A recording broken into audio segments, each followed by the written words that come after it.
got my 12-sided die, and I'm ready to roll with the wizard and my goblin crew. My friends are coming over to my mom's basement, bringing Funyuns and the Mountain Dew.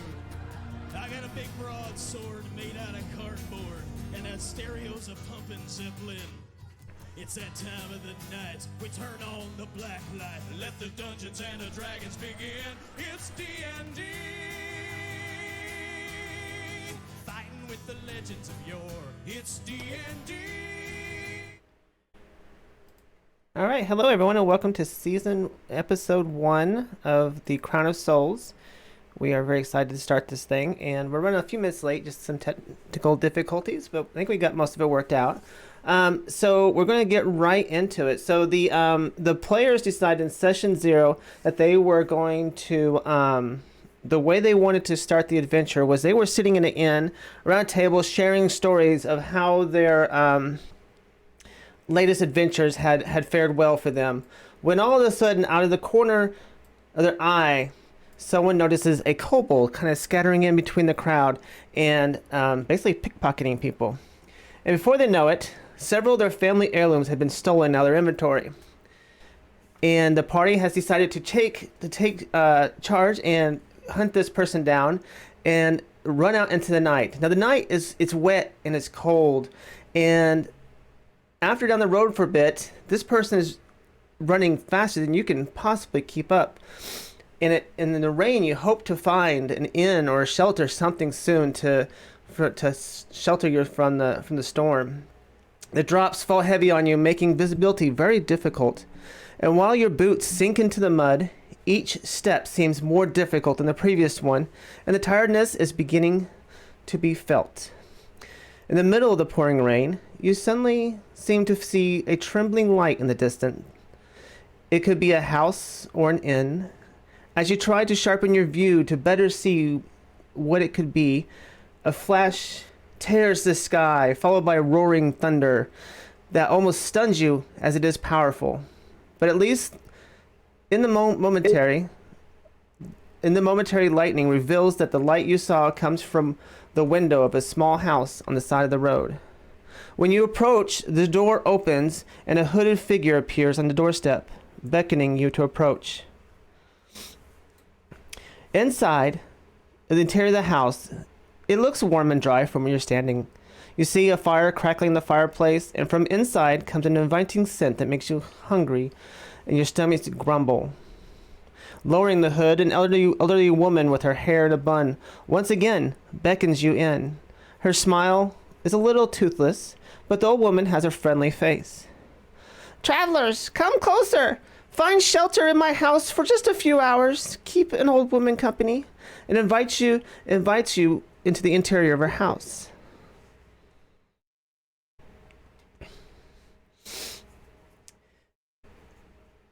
Seeing this the best option to get out of the rain just for a couple hours, you decide to go in.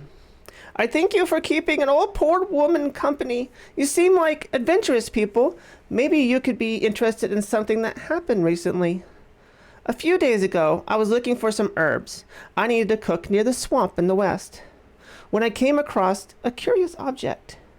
The woman shows you an ivory scroll case that she pulls out a rolled piece of parchment. It's very dirty and torn, and you can tell that it's been in this scroll case for a while. Inside there was this text of which I didn't. Oh, that's her voice. Sorry. Inside there was this text of which I really didn't understand much. You can read it. Maybe for people like you, it might have some value, or at least a sense. It seems to be some sort of poem. And she hands the paper over to you, Moshi. What do you do? I'm getting called out. I will read the poem. Okay. So you this old piece of paper, and it's torn on the bottom half, like there was more to it. And it reads, "The night of evil shall descend on the land when these hex of signs are near at hand. The light of the sky shining over the dead shall gutter and fall, turning all to red. Seventh time the son of suns doth rise, to send the knave to an eternity of cries. In the house of Dagon, the sorcerer born through life, unliving, shall scorn. And it seems like it's not complete, like there's something missing from everything.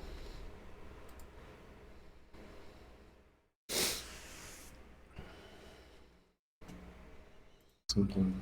I said hex. Yes, so it seems that it's kind of just jibbled up poetry at this point. Does it make any sense? Does it make any sense to you? No, she kind of just like looks at the paper and then like flips it upside down and shakes his head. No. Huh. Well, I'll tell you what. An old lady like me has no use for this item. But maybe upon your travels, maybe you can find out who maybe it belonged to.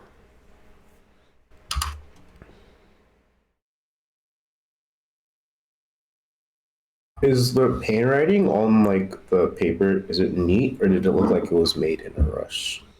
Kind of made in a rush. But I wouldn't say it was made like such in a rush that it was illegible at all.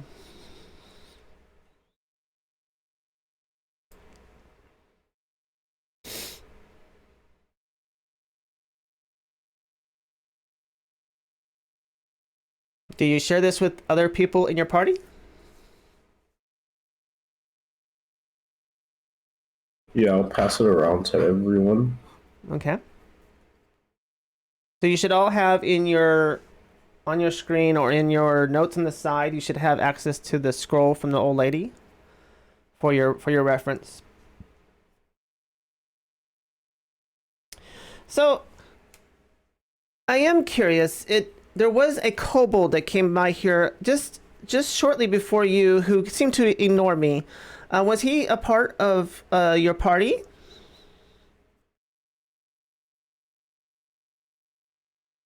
No, actually, we were chasing him because he stole from us, each of us. I had a feeling that he was up to no good.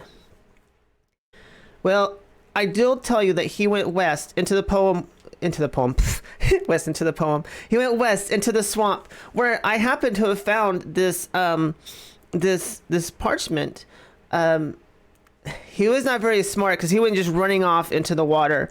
But I tell you what, down there, I have a raft that you are more than welcome to use as long as you take good care of it.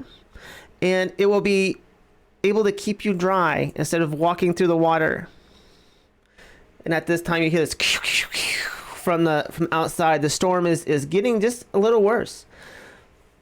But I tell you what, he is either going to be alligator meat or have to take cover somewhere in this weather. So I welcome you to stay here for the night and stay dry, and perhaps just keep me company, and in the morning you can continue your travels in searching for this kobold.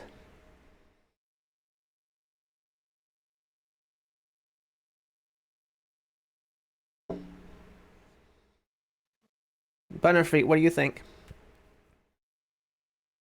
Will be wise to stay out of the rain, but he has something super valuable to me, and I'd like to get it back as soon as possible.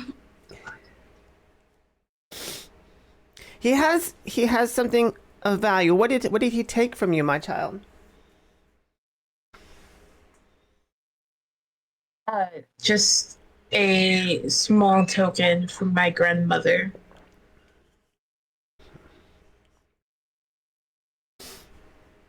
That is very, very important indeed.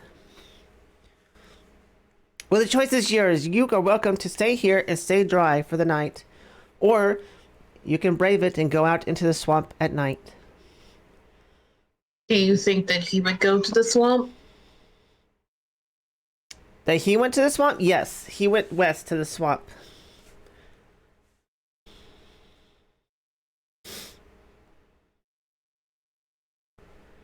I would preferably like to get what was stolen from me as soon as possible as well.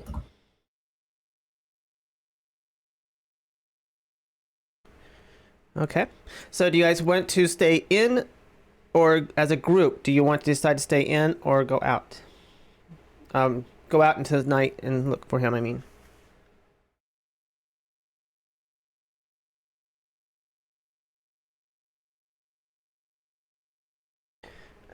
As a group. I kind of want to try and stay sheltered for a little bit. If this storm is as bad as it sounds, he's not going anywhere anytime soon. You do have a point when you put it that way. So yeah, we should probably stay warm. Does this lady look legit? Like, does she just look okay? Like, Give me a perception check. okay. Thimba, do you have your microphone fixed? I'm not worried about your camera, just microphone at this point.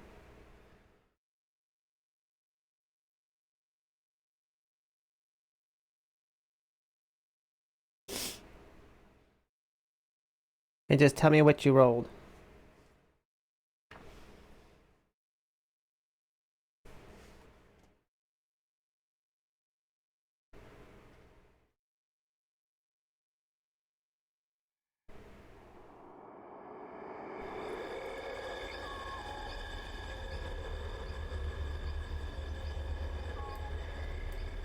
What did you roll? It's still rolling. Oh, 9. All right, she looks legit. She looks like just a humble lady that is just lonely. And Thimba, I see you lighting up, but I don't see your voice.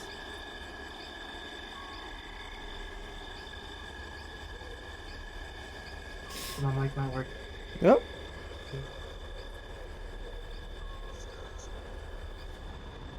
Is anyone else able to hear him and it's just me? I can barely hear him. Oh, Yeah, Yeah, just for same. like a split second. Can you guys hear me now? yeah, I hear you. There you are. Oh yeah. Okay, so as a party, we are deciding. I'm assuming that you have heard what's going on, and we are deciding whether or not we want to stay in for the night or go out into the swamp. Cool. That's why we're not going. Okay, I'll turn your volume up or something. I can't hear you. I see you lightening up. Zimba.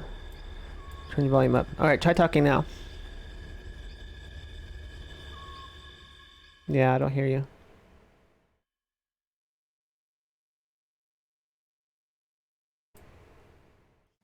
Oh, you just left. Oh, came back.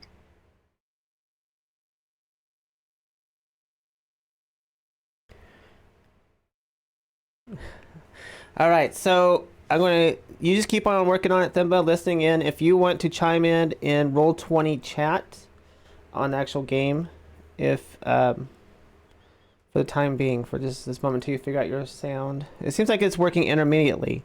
So when you first come in, it works, and then it quits working.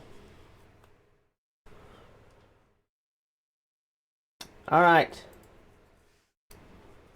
Who has the highest charisma right this minute? Probably me. Okay. Well, you have volunteered yourself as the voice of the party. Damn it! No. You should have known that was coming. All right. So what are we doing? It's shit. I guess we stay in here. Sorry, I didn't mean to curse. It's okay. The S word is okay.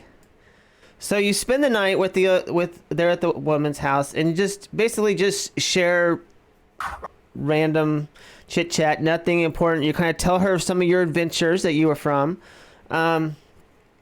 If you want to, real quick, just because I know what all your characters look like, but you guys don't. So Sakut, kind of describe what the old lady sees as for your character.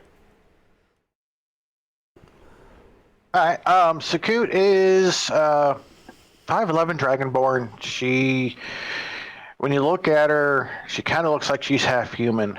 From the waist down, she has a blue pair of Dragonborn legs. Her upper body looks like a human female. But her skin, if you look really close at it, it's kind of got like a bluish color to it.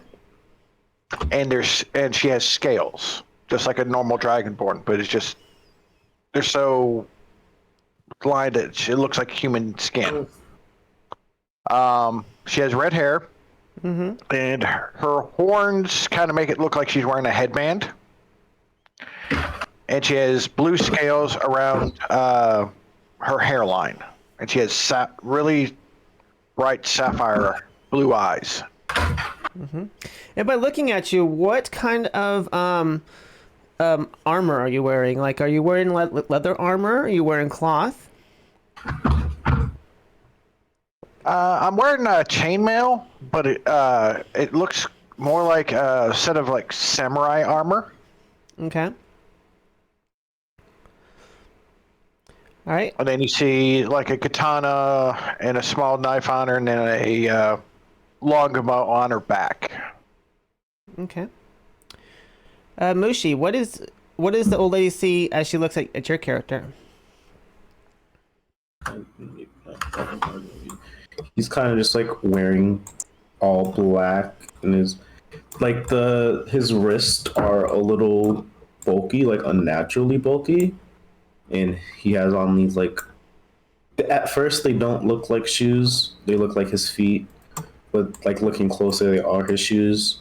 And he has an eye patch over one of his eyes, and then his other eye is like this bright white color. And he has a black cloth over his mouth and nose. Yeah. Okay. So if I imagine right, you look like a figure that's just black on black on black. Yeah. Okay. Do you have like any like certain like weapons hanging from you or armor on? He does not. His like the what is it called?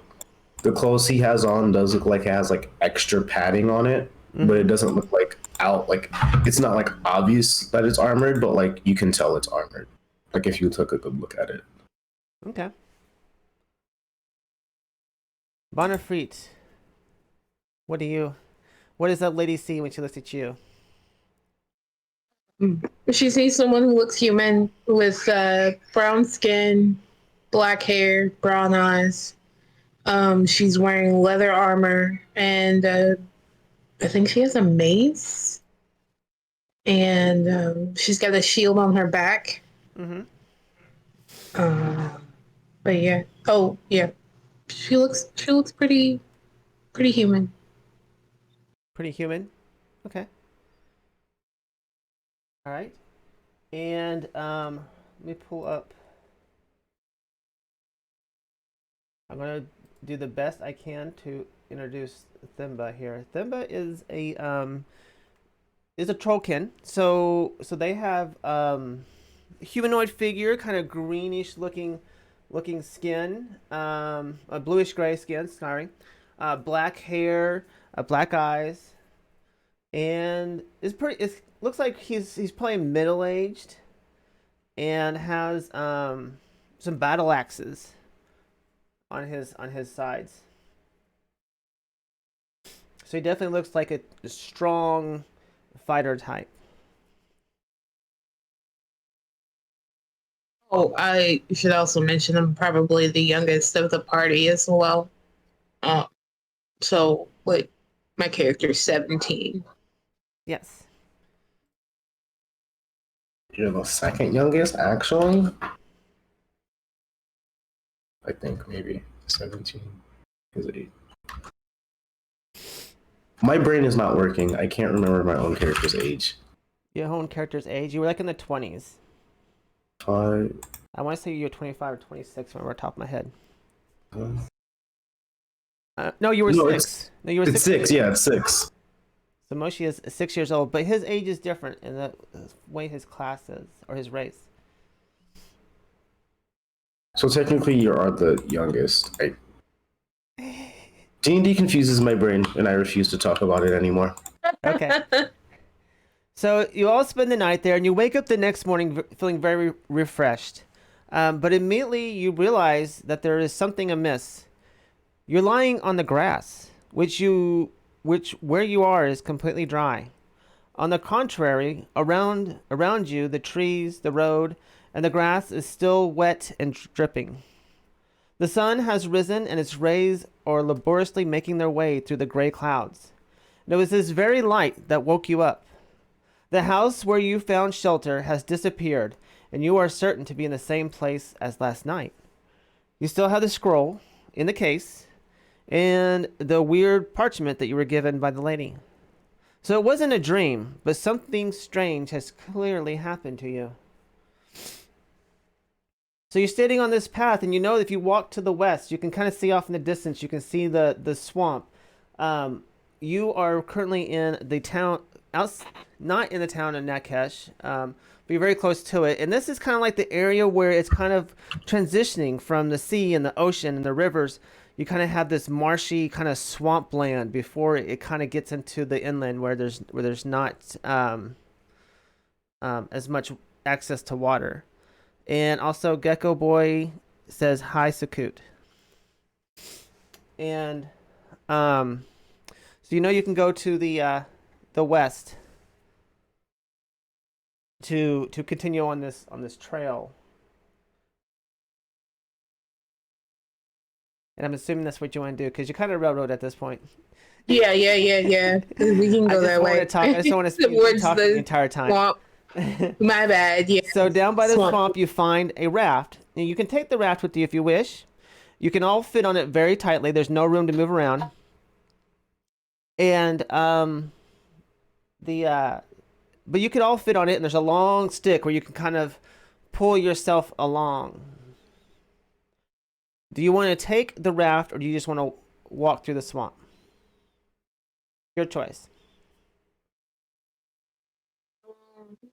The raft to keep us dry, right? Okay. Yeah. I say raft, but it's up to you guys. Okay. So on the raft, you're going along, and then you're kind of looking at the ground, and the water around you is full of like little lily pads and trees and cypress type trees with big canopies on them. And you notice a little movement off to the left. And so Cook, give me a perception roll.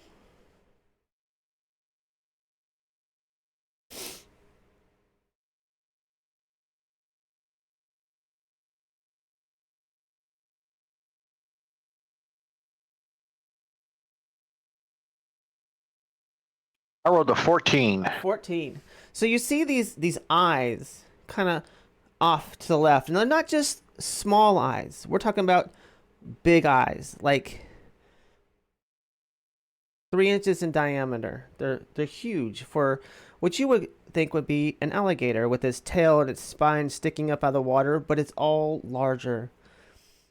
And as it notices you, it comes up out of the water, these big gaping teeth, and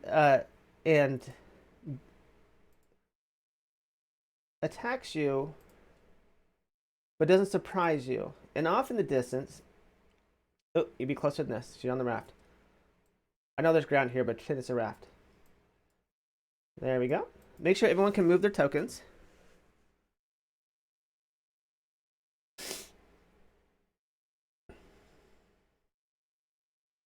Yep, I can move mine. I think we're missing one now. 1, 2, 3, 4. 1, 2, 3, 4. No? Simba? He's right here in the north. He's moving right now. Oh, okay. Oh, derp. I'm tired.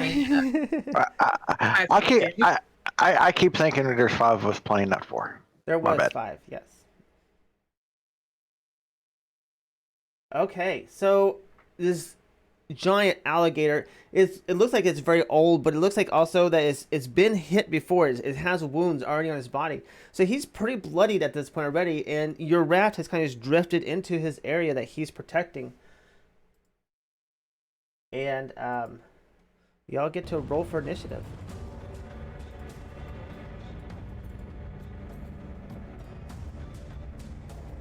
I will say, don't forget to click your tokens before rolling, or else it won't show up on the thing. That's the one thing I remember from Roll20.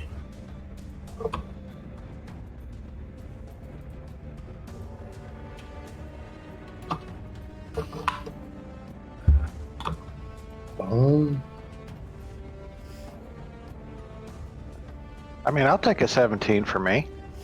Not me not remembering the capture device.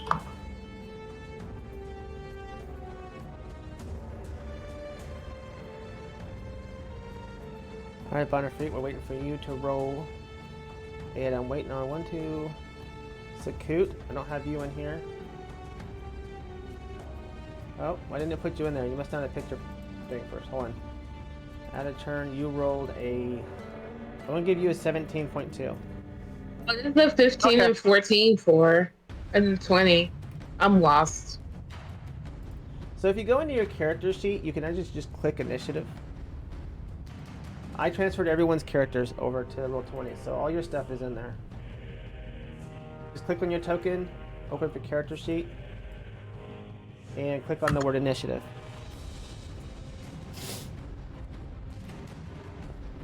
There you go.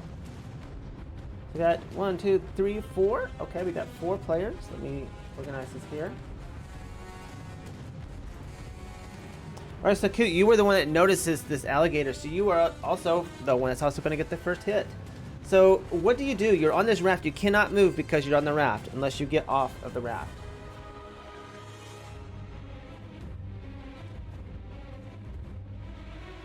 Well, what I am going to do is I'm going to use one of my breath attacks. I need the creature to do a dexterity saving throw. Okay.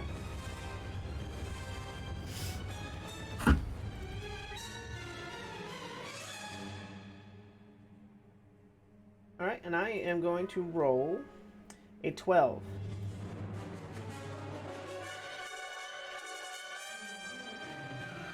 You succeeded the roll, so you only take 1.5 damage.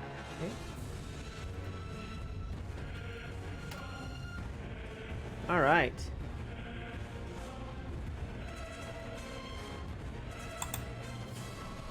Alright, so this ginormous, that's my new word for today, ginormous alligator is going to come at you, it's going to snap at you with his big claws. Roll a 12 for a hit. Does that hit you, Sakut? No, it does not. Okay. And it's going to swing around with his tail, and I rolled a 26. Does that hit you? Yeah, you definitely hit on that one. Okay. So, you're going to take 9 damage, and you must save on a saving throw, strength saving throw. In case you're not watching the in-game chat, don't forget that you can use your reaction. Oh, he's going to use reaction. When a creature you hit sees a target other than you, in fact, you can use your reaction to reduce the damage the target takes by 1d10, plus your proficiency bonus. So go ahead and roll for the reduced damage if you would, Josh. Or, what is your character name? Simba. So roll as a 2. So he's going to save you from... Is that with your proficiency bonus? So it'd be 4 total, right? Yes. Okay. So for some reason, I cannot see the last line of whatever you're typing. So when you're typing, just type something in there a couple times to push it up. For some reason, my window's not working right. All right, so he's going to block for the damage that you're going to take, Sakut. And what did you roll for your saving throw?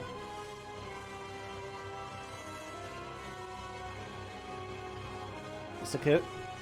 Rolled a 3. A 3. So the tail's going to come around. It's going to hit you, but in the process, it's going to knock you prone. It's going to knock you flat onto the raft.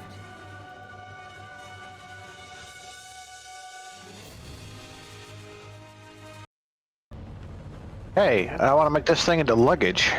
All right, Bonifreet, you are standing behind Sakut as you see her knocked to the ground.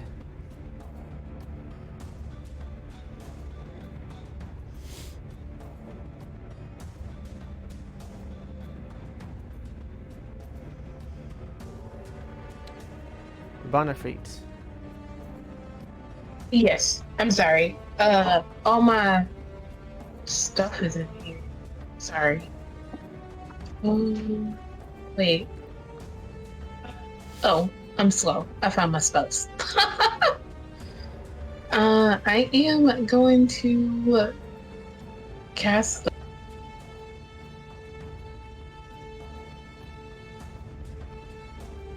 Oh, is it not working? Are you trying to do it on roll 20 or are you trying to do it on... On roll 20. What are you trying to do? Cat. Oh, there. Yeah. Thunderwave. So I figured that. it's going to be a 15-foot cube originating from you. Everything must make a Constitution saving throw.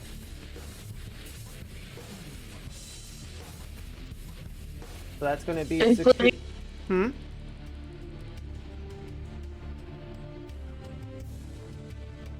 including myself or just everybody? It's going to be Sakut, the alligator.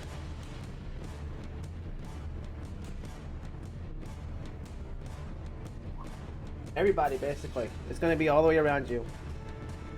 So Okay. everyone will have to make a saving throw. So everyone make a Constitution saving throw. You must roll a 13 or higher. I rolled a 16.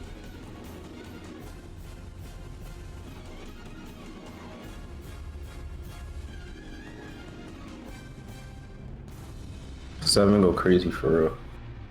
Alright, so if you rolled less than a 13, you take the full damage, which is 10 damage.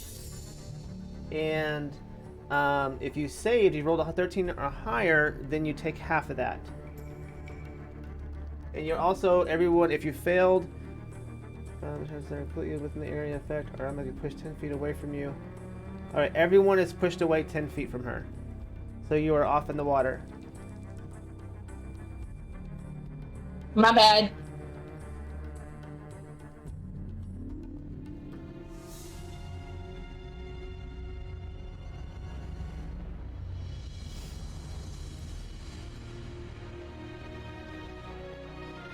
So, Coot, where do you want to move your token to?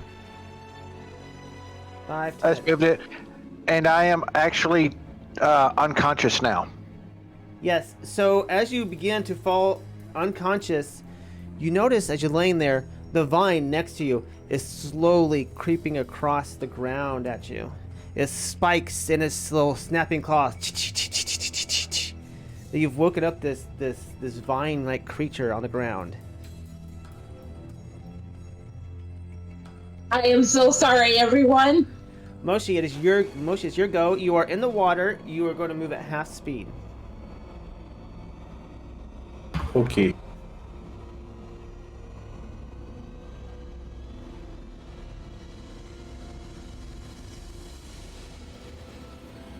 Then what's your hit points? It's not updating on my screen for roll 20.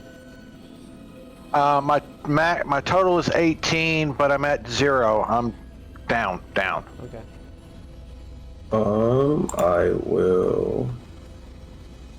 We didn't start off with any healing potions, right? Or am I tripping?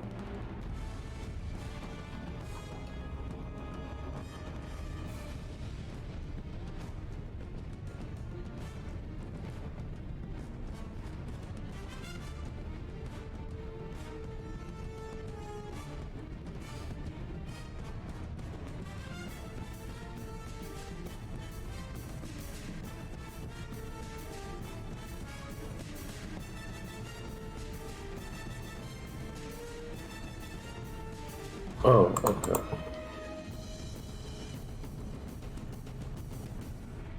I will move to who's unconscious? Sakut is to the south of you. Yep. Oh, okay.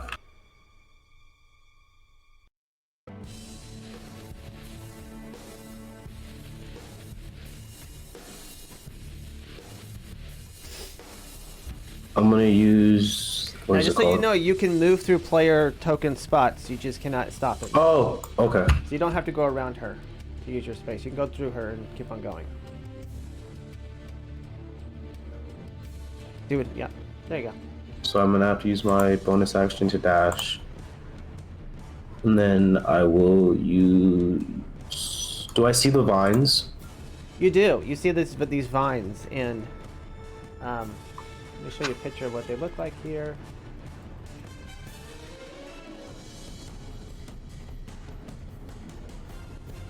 There you go. Like this long-looking vine that has little mouths on it. Okay. I thought I bought them. I definitely did not.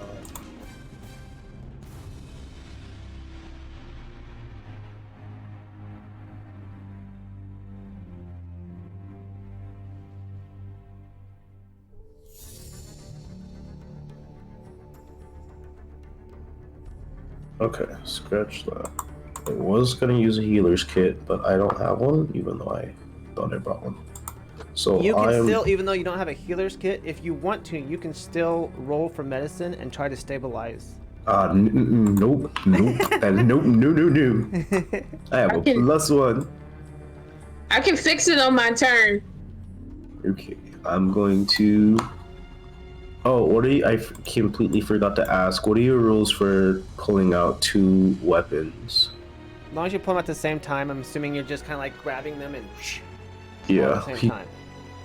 Yeah, he kind of just like his wrists make this clicking noise, and in one hand a dagger comes out, and then in another hand, what is it called?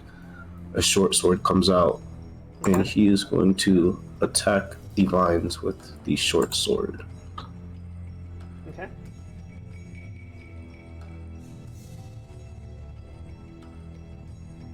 $13. Okay.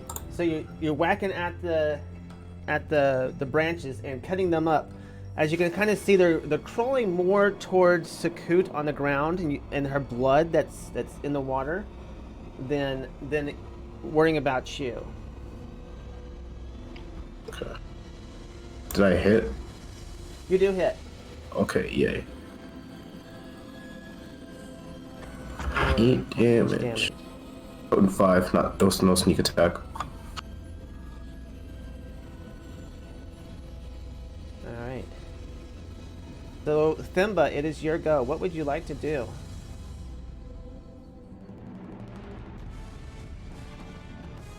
Let's see.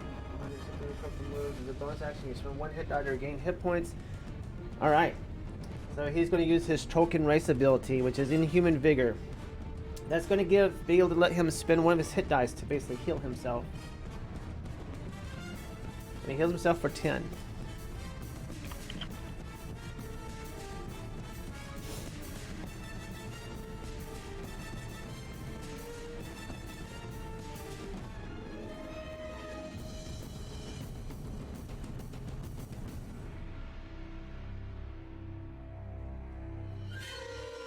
Okay, and he's going to attack. So you rolled a 25. You rolled a crit. So I know. so I know the thing already rolls your damage for you, but the way I do it is a little differently. So crits, you take your max damage, all your bonuses at max damage, and you take it and you times it all by 2, and that's what your damage is.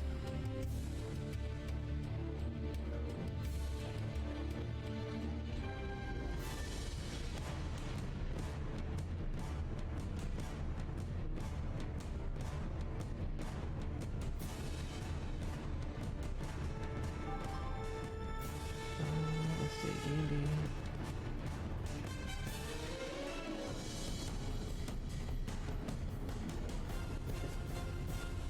11, 12, 13 times 2.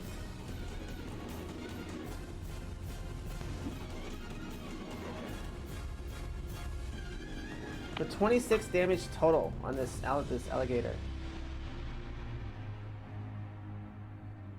Why is it not giving me a low? Cancel. There it goes. Minus 26. So, where is my critical hit chart? Might be in my Ravenloft folder. Let's see. Curse of Strahd.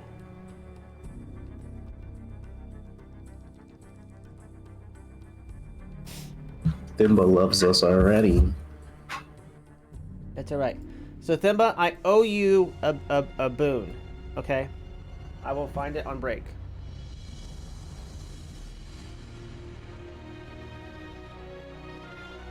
All right, Sakut, it is your go. You are prone, unconscious. You need to make me a death save throw.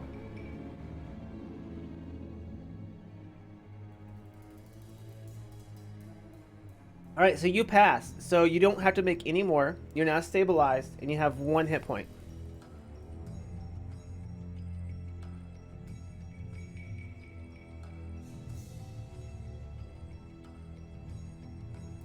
Okay.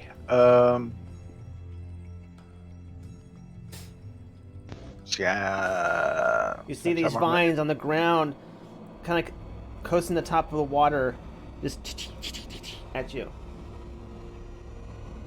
And something in the back of your mind says, I should move away. Yeah, I'm gonna move to like a fallback position. Okay, so assume you're going to take disengage. Yes, definitely disengaging. And I am beat feeding to the far right and taking a fallback position. Okay. And then I can can't remember if I can cast a spell or not. You're pretty much done. You took your action to disengage and you moved. Yep. So yeah, I'm done. Okay. So the crocodile is going to disengage and swim away, feeling very defeated, and also that it doesn't want to die today. Begins to swim off into the water.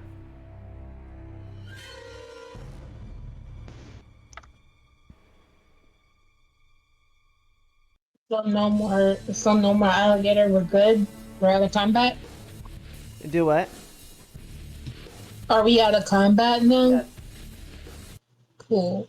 I'm gonna cast Healing Word on Sakut. What happened to the vines? The vines are still sitting there. They're in the water. They're not moving. So as long as you're not sitting close to them, they're not going to hurt you. Am I free to move? Yes, you're free to move wherever you want to right now. The encounter is over. All right, so this was just a quick. Everything on the maps that I make have a purpose. You can harvest the flowers. You can the vines. If you walk over a square with vines in it, they can hurt you. So yeah, so like the little flowers and stuff. Right now you don't know what they do, but you can harvest them. And you will, I assume you all climb back onto the raft to safety.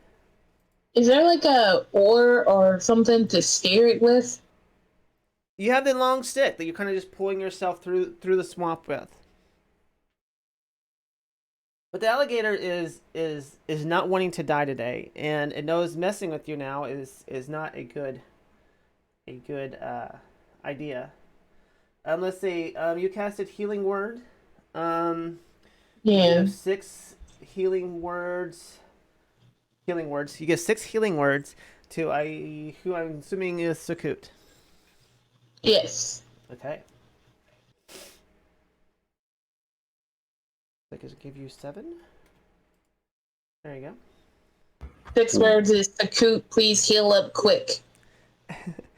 So, you all know how to remove, I will. like, take your own hit points and stuff down, right?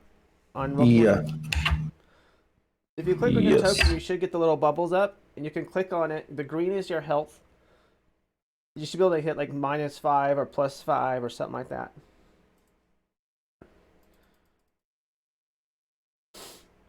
That makes sense now. I got it. Sometimes you have to move your tokens. If you click on it and all of a sudden the little bubbles and stuff are not appearing, just move your token 1 square over and move it back, and it fixes it. I also casted Cure Wounds on myself, so I'm back up to my max HP. Okay. Looking at the flowers, I have proficiency with poisoners kit. Do any of the flowers look like if like they were mixed together with some of the other flowers around, would they make a poison? Even if Possibly, not you that could strong, use something. like extract them into like an essential oil or something like that. Um, you wouldn't be able to. I would not recommend it for your player right now to do it in the middle of the swamp, but you can always pick it and put it in your inventory Yeah, and do that's it what between I sessions. wanted to do. Yes, and there's also, as you're investigating, you notice to the south of you there is like this green moss, and you know that moss is a great item to make poisons with on the tree trunk.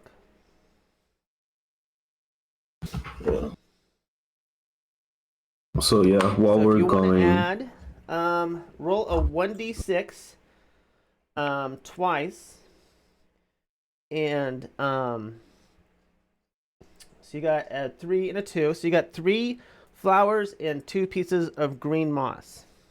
You can just put that in your inventory. And you can choose whether you want, just put them as swamp flowers. You don't have to put the color.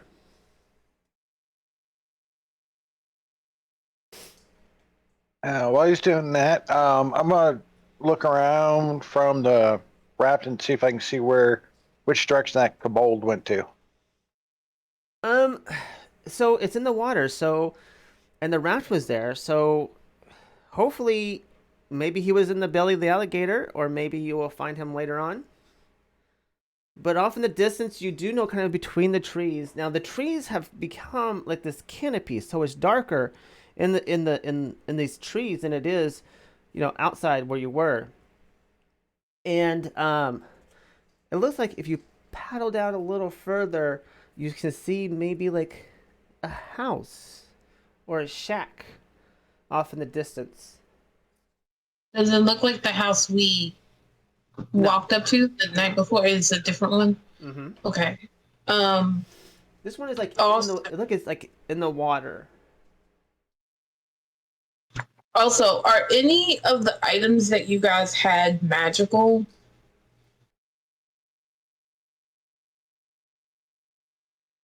I don't know because I found this brass orb with these strange runes in it in my mother's chest in her destroyed house.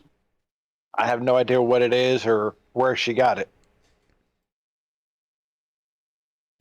all of my stuff is mundane. I was just thinking because I could like cast detect magic if an item is magical in nature and try to locate where the kobold is or whatever.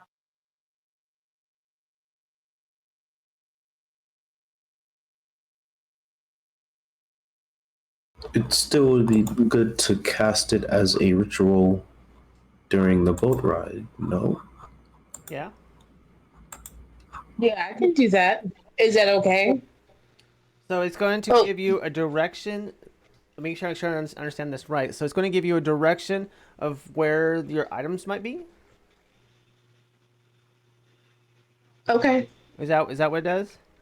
It says for the duration, you sense the presence of magic within 30 feet of me. If I sense magic in this way, you can use your action to see a faint aura around any visible creature or object in the area that bears magic, and you learn its school of magic, if any. Okay, so within 30 feet of you, no. Yeah, but it lasts up to 10 minutes. Okay. So, Thimba wants to look for Queen Kobold tracks. So you're in this water. If there was any tracks, it would be in the water where you are at.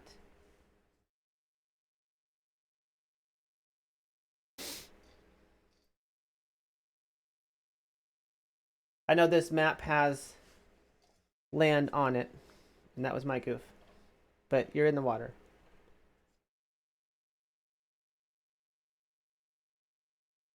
So off in the distance, you see what possibly would be a shack or a house, kind of in the water a little bit from where you are. It looks like it's sitting in the water or floating right above it, and it could probably be the only thing that you would see that you could head to, and the current is kind of going that way as well.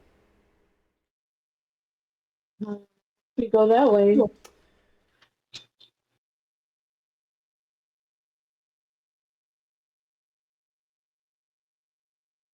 Oh, okay. That makes more sense. So, let me get this one open up real quick here.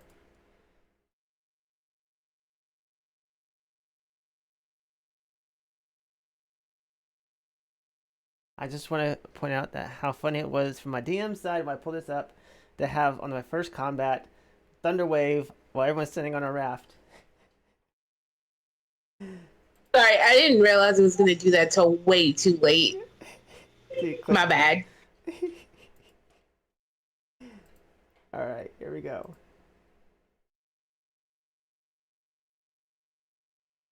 Sorry for almost killing everyone. My bad. Well, you're 17, so I mean, like. Yeah, I'm new. No. I'm new. I'm 17. Yeah. Oh my! It's like, boom! There you go.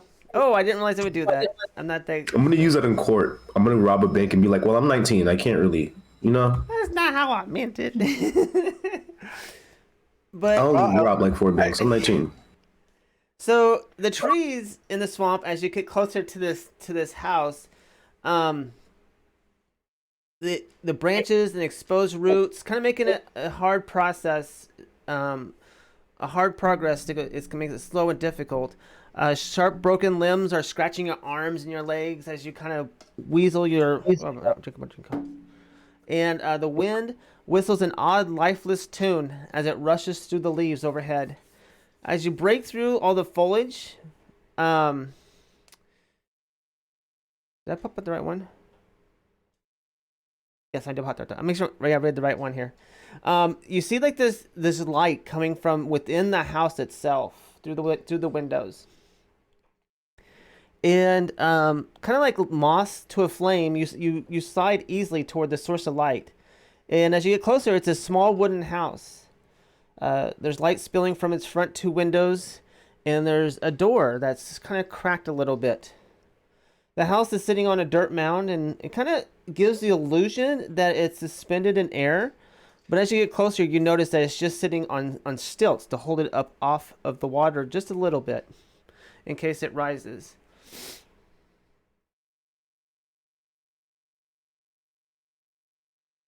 All of a sudden, all of you hear my voice in your heads with me saying, "That's not creepy at all."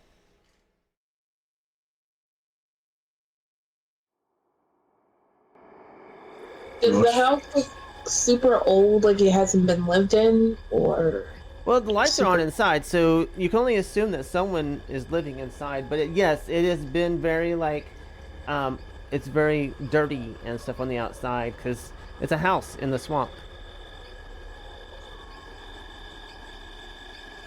Moshi will say in his head, trying to see if Sakut can hear them. Can you hear us as well, or can you only talk to us?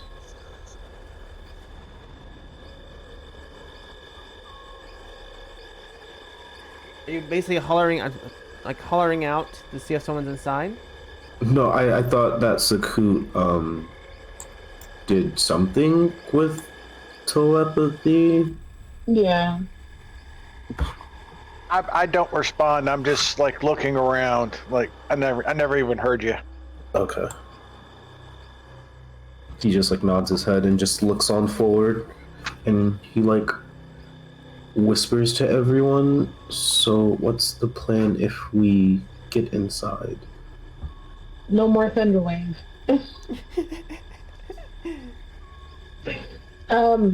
Hopefully it's someone that can help us, or it's the Kobold and we can get our shit back.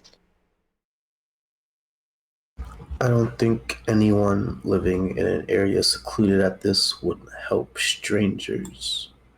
No, we got help last night. That house, or whatever it was, It was in a field. This one is in a swamp. Yeah, so they don't want company. Maybe they can give us directions. Possibly. Let's just tread very lightly. I have a question. Since we fought through all this underbrush and Simba says whatnot, that you could get close and peek through the window. did it look like somebody else came through the underbrush too, or was it just us? Because of your height difference, you would assume it was just you all. Okay. Can I go peek in the window? You sure can. Yeah, I'll So do you're it. going to direct your raft. Come and get closer.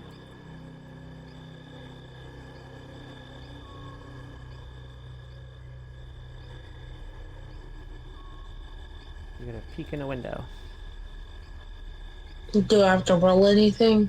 So, no, you don't do anything. So peeking in, there's kind of like this cake of dirt on the window, and you kind of smear it as much as you can so you can see through it. And you see inside, you see what appears to be a young man. He's sitting in this room of the shack, and there's just candles everywhere. Like, it's so bright in there, it's almost hard to see. But he's just sitting there in the middle of the floor. Like, not doing anything, just chilling? Does he look proud up? He's just sitting there. He has a book in his hand, what appears to be from your angle. Mm. He has like blonde hair, and he's wearing more like robes, like someone who would wear like in the desert, like further inland, and a blue scarf around his neck.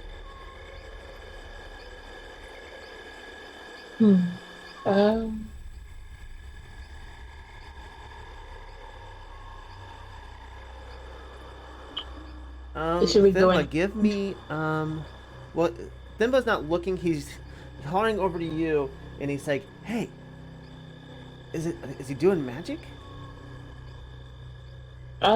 It doesn't look like it. Not from what I can tell.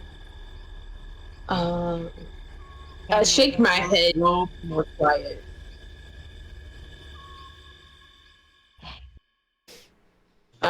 I guess I can move around. I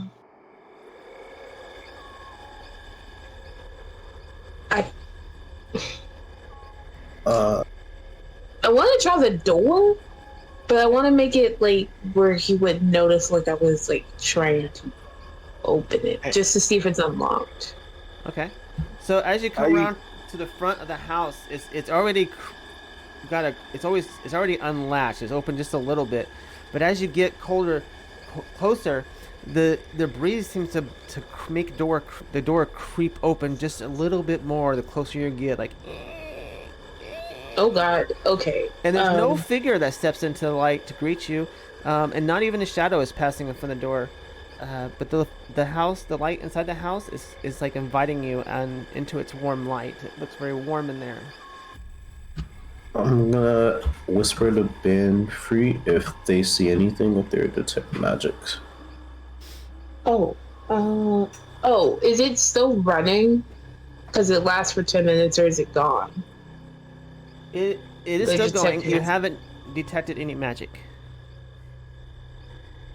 No magic. Yeah. Now is my mic working? It is working. Here we go.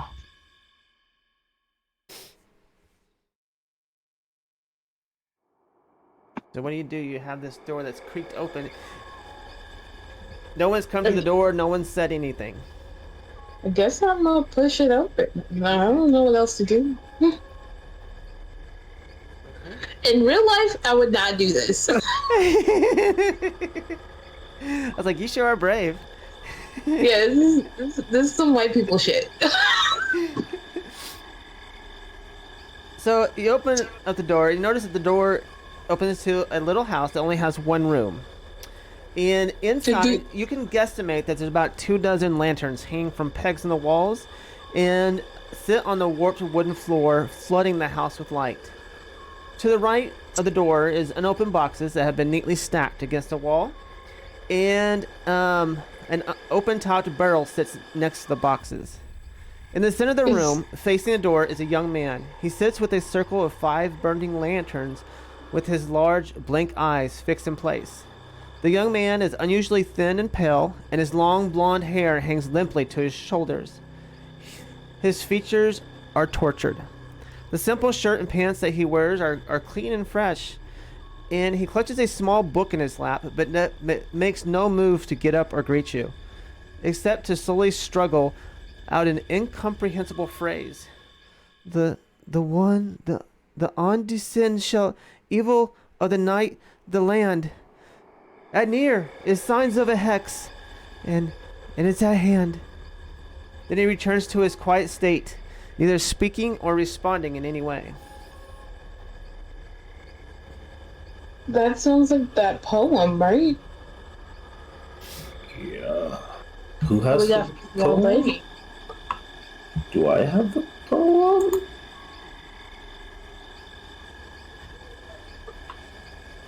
And the old lady handed it to you at the house, so I guess. Yeah. So he is breathing, right? He is breathing. He's just...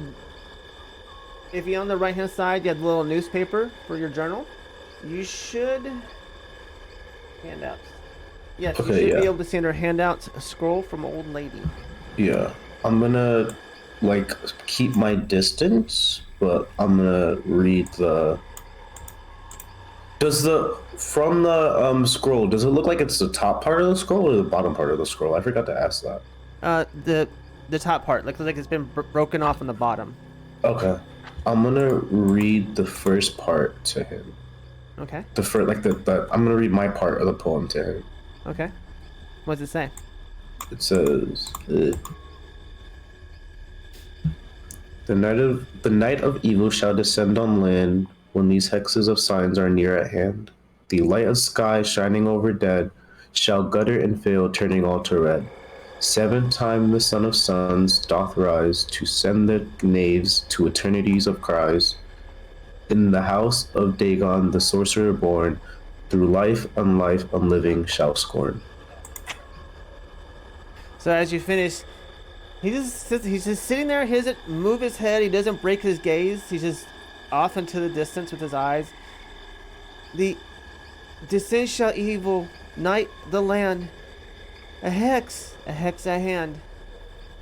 And he doesn't say anything else. Are his hands still clutching the book? The book is on his lap. I mean, he's Oh, holding are it, his but he's- hands and are the palms like upturned where I can see the palms? Like, is there anything on his hands? No. And he's just got his hands kind of sitting in his lap. Do I want to touch this man? Yeah, I'm gonna. Is he You want cold? anything? To the touch? Is he cold to the touch? You reach out to touch his skin, and he doesn't respond to you at all. And he feels like a live person, like warm. Okay. And then I take his hands from his lap and look at them. See if there's anything on them. No, you take his hands, and you notice that the book in his lap, it's closed, and the book is like a children's poem book. So Is there a Thimba's gonna title reach to the down and book? take the book. Thimba walks up and he just picks the book up. And Okay. Thimba, the book is just full of short rhymes for kids. And inside the first page it has an inscription. To Luke, my beloved brother. It is signed Marcel. Luke and myself.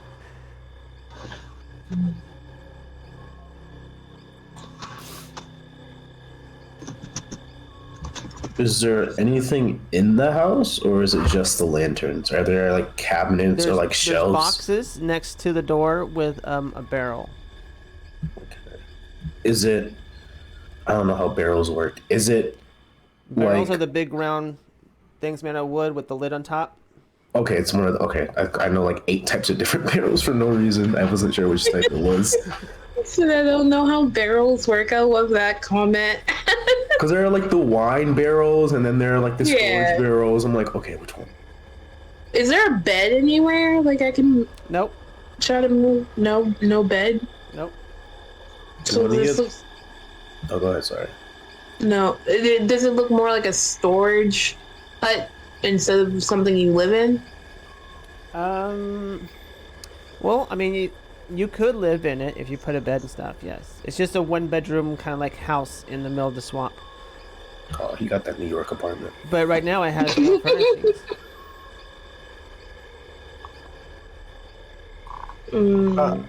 I'm while they're doing all this, I'm gonna look around and see if there's like any trap doors in the floor.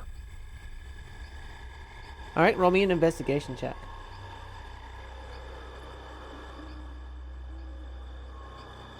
Yeah, I probably don't find anything. I'd roll a 3. You rolled 3. Nope. You find your toe. It's a natural 1. You find a secret entrance on the wall. There's 2 of them, but they're covered with glass. Windows.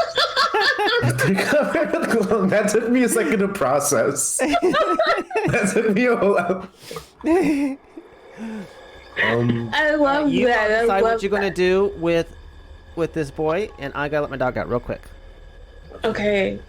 Well, he's catatonic, so moving him. Yeah, sorry. No, go ahead. I was gonna say Moshi would probably just full on want to open the barrel in the chest. That's If he's not responding to anything we do, we might as well take advantage of it until he Right. responds to something. Yeah. I was Also- thinking about moving him because there might be something under him or. Okay, I'm back. Welcome back. Yay!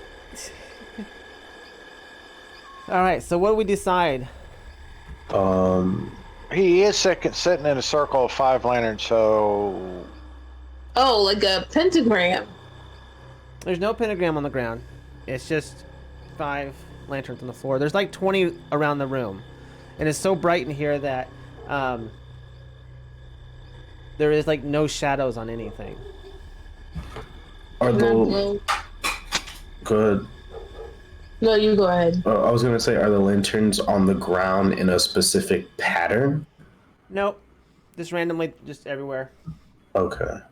I think we're overthinking this. I think so too. Yeah. Do we just want to open the barrel in the chest? Yeah, you can do that. I'm gonna say, "Are you Luke?" to the guy on the ground. He stands up and just stands there, and all it says is, "The undescended shall evil of the night the land. At nearest signs of a hex, this hex is at hand." What hex? What do you mean? He doesn't respond. He doesn't seem to hear you. Yeah. It's like he's in a trance. Oh. Do your magic voice thing. Okay, well, My I magic voice. Oh, not me. My bad. yeah. So I use my telepathy and I kind of just saying to his head, "Hello, are you alive? Are you with us?" The undescended shall evil of night the land. At nearest signs of hex at hand.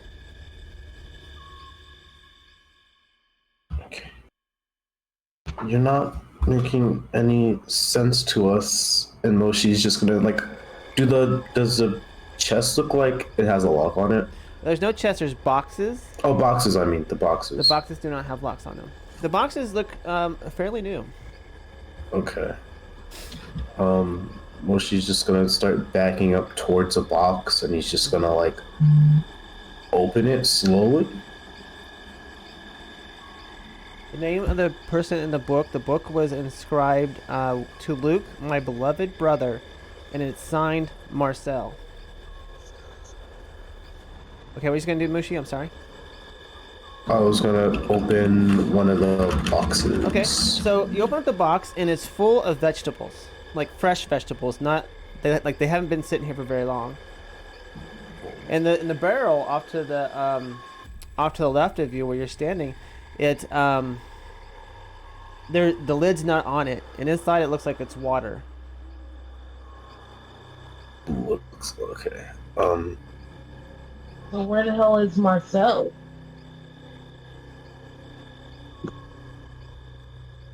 Okay. Oh, Is it specific vegetables or just like an array of vegetables? It's an array of vegetables. Is there a carrot? Can I see a carrot? There isn't a carrot. There is a carrot in there. All right. Can I take the carrot and like dip it, not all the way in, like halfway in the water, and see what happens? See if like it actually is water. So it's science. You now have a wet carrot. Okay. It could have been poison or something. Oh yeah, no, it's just water. I was like, where's he going with this? Why do you want to dip it? 'Cause you in said- water? Like, I was like, You said seems like water. I'm like, Yes. seems like it's Yes, it very is water. suspicious. it is a clear liquid. Okay. Those were the vegetables were in both the boxes? Yes. Okay. Oh, he stood up, right? Yes, he is standing yeah, now. he's standing. Is there anything under him? Like, does it look like a trapdoor, or is like something loose, like one of the what are the floors? Wood, stone, dirt? No, it just looks like he was just sitting there, and for some reason, there's all these candles and lanterns everywhere. Okay. I blow out a candle. Luke starts to shake, and he, no, dark, no, and he goes over and he's feeling around to try to relight the candle. What happens in the dark? The He's still- undescend shall evil of the night to the land, and near signs of hex. This when hand. Mm, Okay.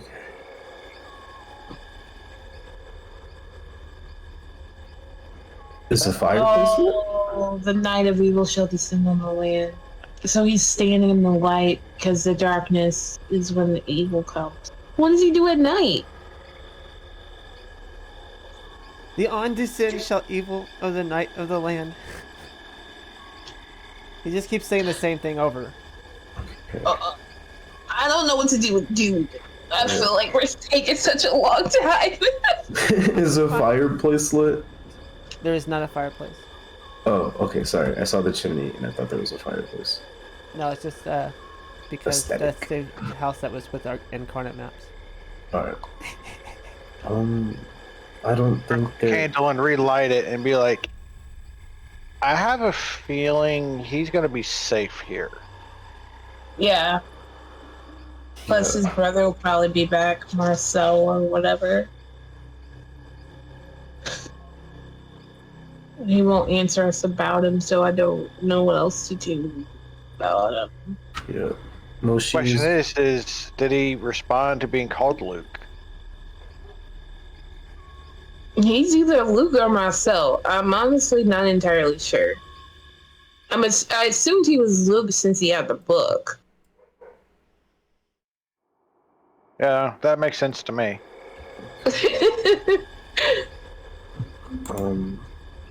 Moshi's gonna pull out a piece of paper and he's gonna ask the boy to say what he said when they first came, to say what he's been saying. for the bottom half of the poem. All right, I See if didn't he does it. catch everything. What'd you say? Well, she's gonna try to write down the bottom half of the poem as the boy says it.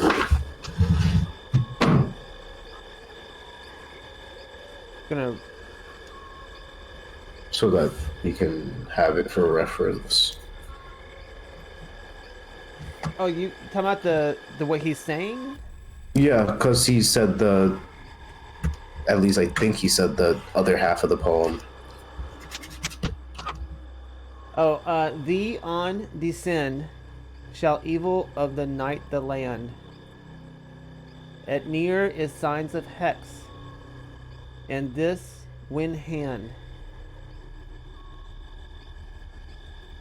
Okay. I want to cut and paste it into Yes, please. the Roll20 chat, the game itself. Thank you. There you go. Thank you.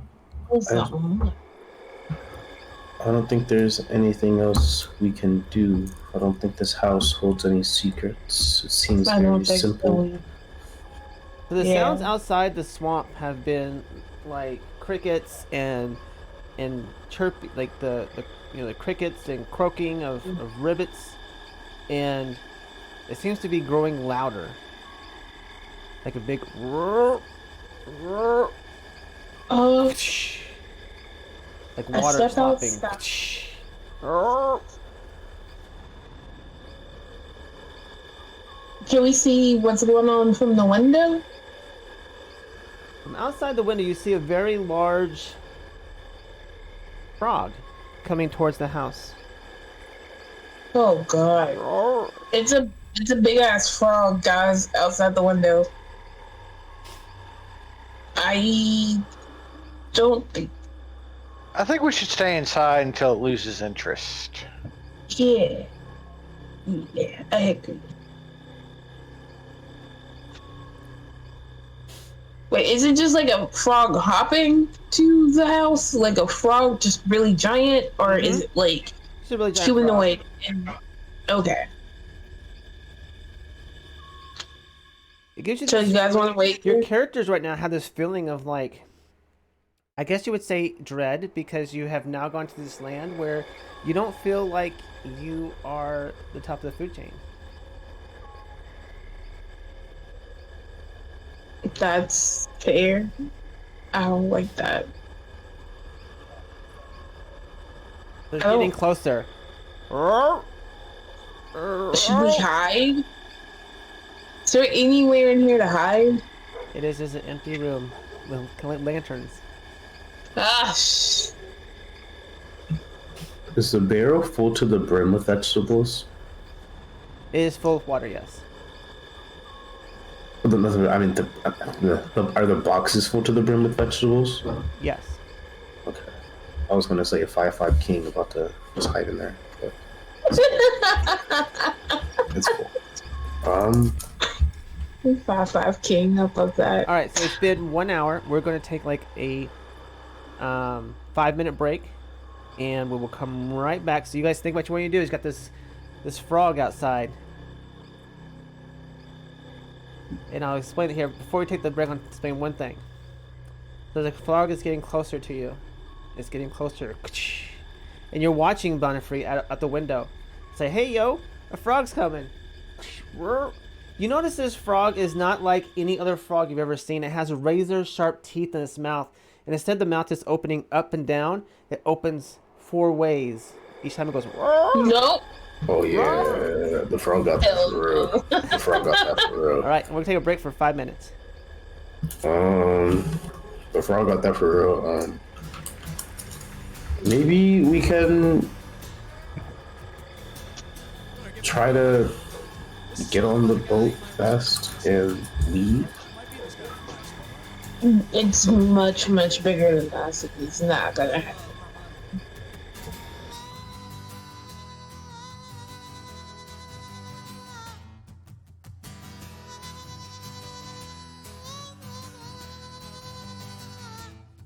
I got my 12-sided die, and I'm ready to roll with a wizard and my goblin crew. My friends are coming over to my mom's basement, bringing Funyuns and the Mountain Dew. I got a big broadsword made out of cardboard, and that stereo's a pumping Zeppelin. It's that time of the night, we turn on the black light, let the Dungeons and the Dragons begin. It's D&D,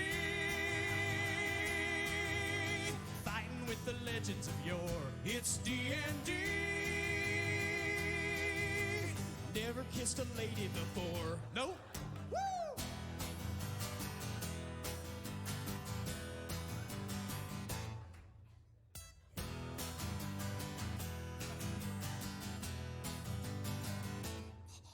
Now the Lord of the Rings, the Dark Crystal and things, we use these as a reference tool. And when we put on our cloaks and tell warlock jokes, we're the coolest kids at the school. No, we're not. I know. Now Tack's a real bastard, but a fair dungeon master. He's got hit points and charisma to lend. And I rehearse in my room, or what I call the Dragon's Tomb, when I'm out with my girlfriend. It's D&D. Wait. Sorry. You got a girlfriend? Yeah. Yeah, I got a... No. It's D&D. Warriors that terrify. It's D&D. Virgins till the day we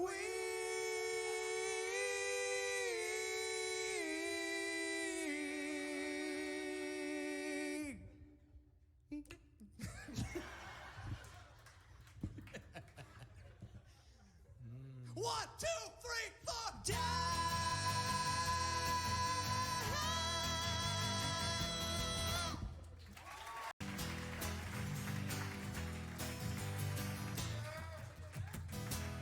Better get back up here. This is a song about a guy you might remember from high school. Or you might be this guy from high school, I don't know. My little harmonica.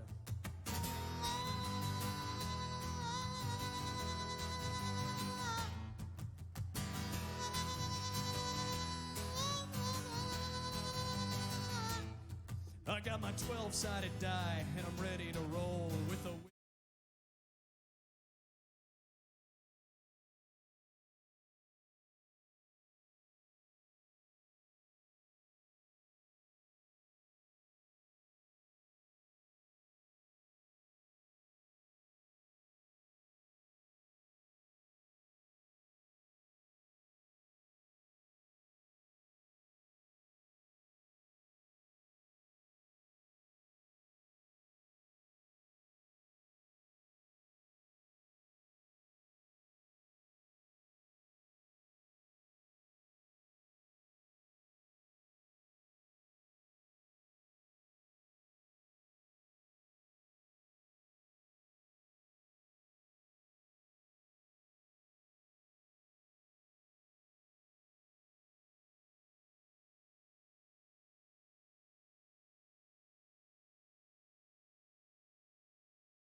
I forgot to unmute the mics. There we go. So as he's outside and holding on his hand with the rations to feed this frog. He looks over at Thimba and opens his mouth, and it opens. For everyone to see. It opens all around, like just teeth everywhere. Oh. Oh. It's gonna eat this catatonic boy and all of us. Right. I am Roll for gonna initiative. ready an arrow. Are we rolling for initiative? Did you say? Yes, we are. Okay. Oh. Did I manage to get the boat set up while Thimba was doing their thing? This is all happening at a time, so you are still over by the raft. Okay. Good if we do get around. It's some frogs. We just need a good initiative.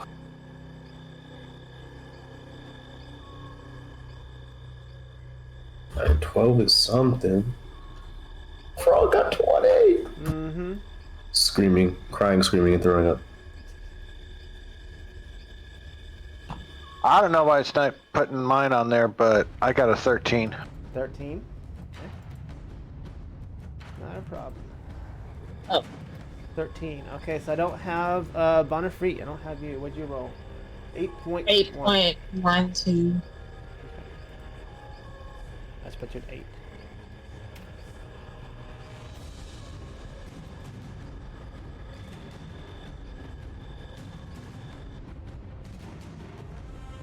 All right.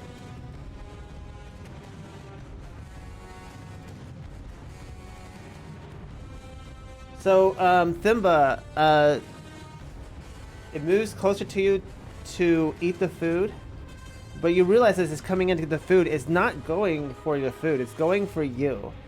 And I rolled a 14 to hit. Does that hit you? Yeah. 14 misses.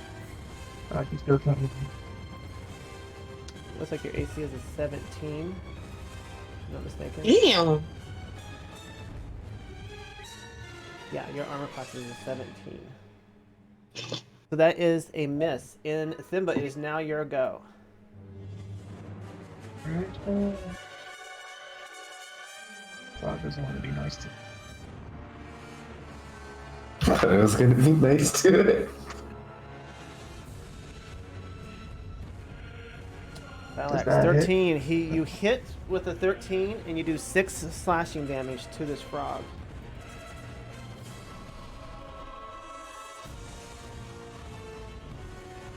Okay, that ends his turn. Let's see. Sakut, you are next. I'm going to rip off a arrow from where I'm sitting. Mm-hmm.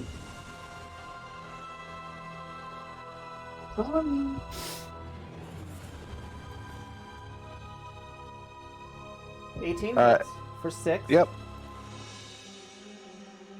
And I'm going out a to big, try. like what you would consider a scream from a frog in pain.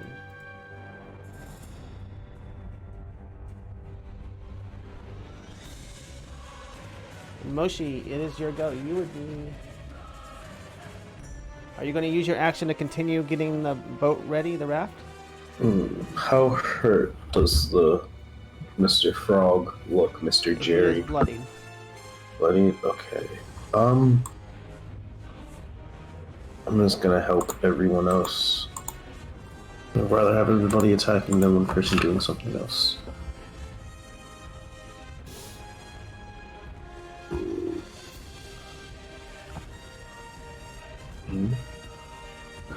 I'm going to attack it with my sword.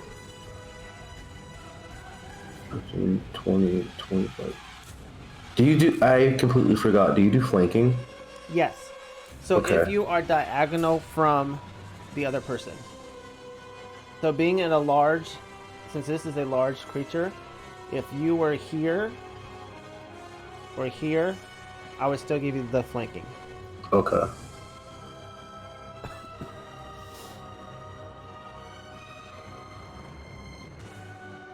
Started there. What about here? That's flank. Is that flanking? Yeah, that's flanking. Yeah.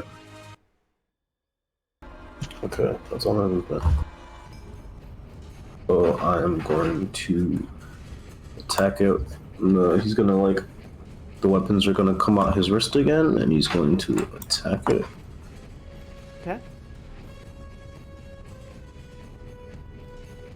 Oops. 13. It does hit. And 22 hits as well.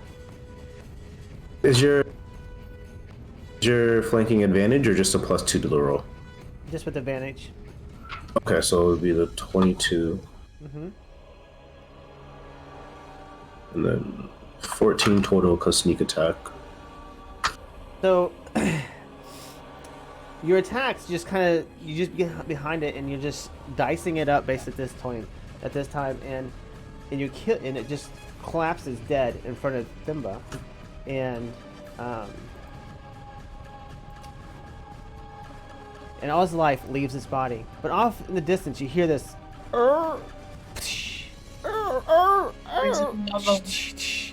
as you see 4 other frogs coming off in the distance, making their way towards you. We gotta get out of here. Yeah, let's get the boat set up. And she's gonna start just like looking in the distance to determine how far can we see them or do we just hear them? They're way off in the distance, but you can kind of tell that it's coming from the southwest. Can I try to make a perception check, just like based on how they sound, how far they are? Like how long it would take them to get to us? No, I mean, they're huge. Right now you can't really see them, but you hear them. It's a very faint, like, shh. Alright. Hope we don't run into anyone while we're getting on the raft. Alright. I'm going to recover my arrow from the body and rip out one of its teeth and put it in my pouch. You're gonna have to give me a roll on that one. For any kind of where is it at? Where's my looting rolls? House rules. For loot for a beast, you must roll a nature check to see if it has anything salvageable on it. Do you use Hammonds or house rules? Unnatural 20. A natural 20. So, hey, I see it. Hold on. We have someone's camera working. Hold on. I gotta get you on the stream now. Oops. Go back to Dungeons and Dragons. I see a dog. I took dog. I saw the puppers. I was like, wait, what is this? Let me get you in here. There we go. Yay! Simba, the big warrior with the puppy in the lap. There we go. There you go. And so you rolled a 20. So you can realize that you can like take your knife and you wedge it in his teeth and you pull a couple of teeth out of his mouth.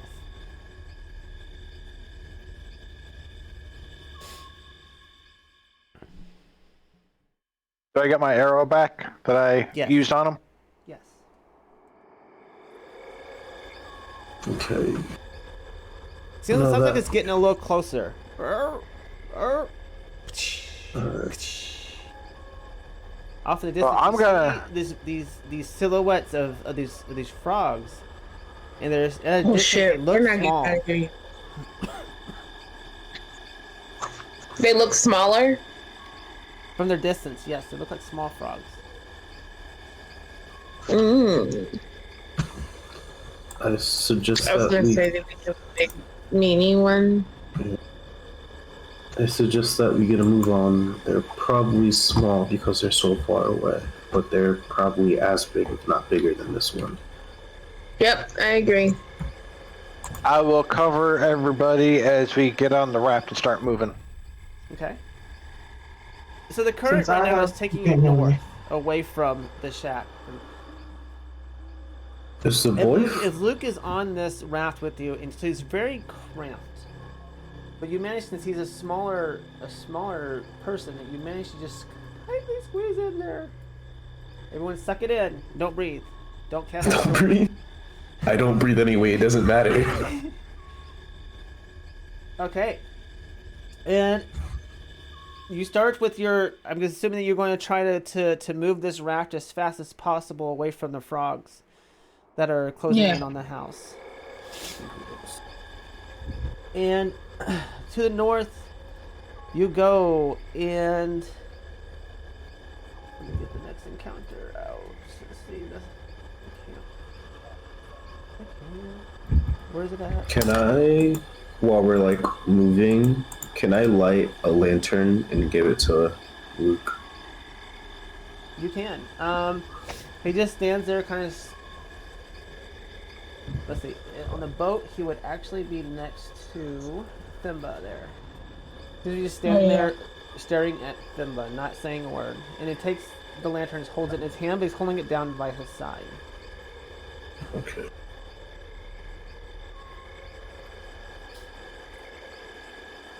So is he connected to the book, or Did the book have a title? Children's poems. Oh, okay. Children's nursery rhymes. I wonder if what he's been spieling is inside the book itself. well, let's get away from the frogs and then we can look in the book. And let's see, we need the camp. Why is it not opening? We hit F5, it's not opening. Reload, roll 20.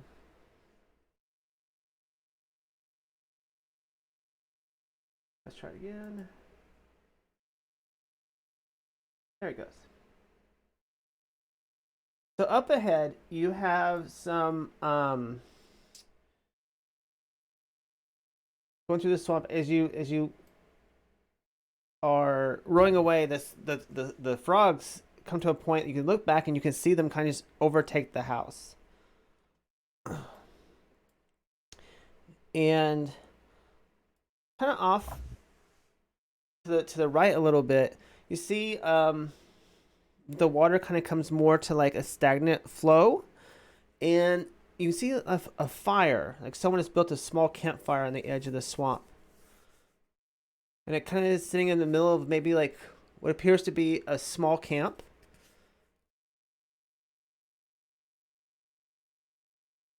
Now you can take your raft and you can guide it over to go that direction, or you can continue on going to the north away from the frogs. I'm gonna put the hood on the lantern first Okay. so that the light isn't emitting. What should we do? Should we go to this camp or keep going down the river? How far do you guys think the Kobold has truly gotten? Not far, seeing that there was a storm, so that could possibly be him. I mean, that's what I was just thinking. Maybe this is the person we've been looking for. And maybe we can, if the frogs are still following us, they will also come to that camp and we will have some type of aid in fighting them, even if it's not meant to be aid for us.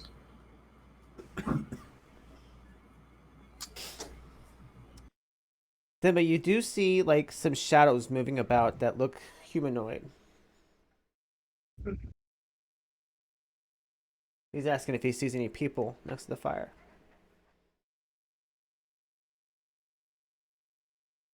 I don't know what a kobold looks like. So is it humanoid in shape? Kobolds are creatures that are very, very short. And did we know the Yes, you would. what color of the skin would those kobold would have had? The one that stole Red. from us? red, Mm-hmm. and this one would have red skin. And are they? I don't remember actually.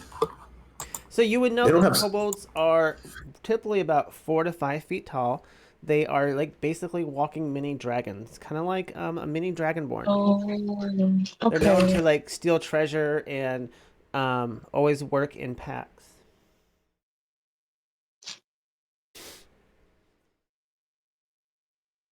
And Dragonborns don't like them. Oh, so you got personal vendetta with this one. That's so Personal vendetta, bro. Oh, yeah. Okay.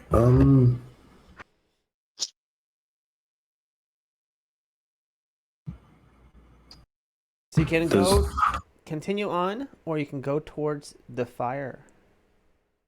Guess we go towards the fire. Why do we have to lose at this point?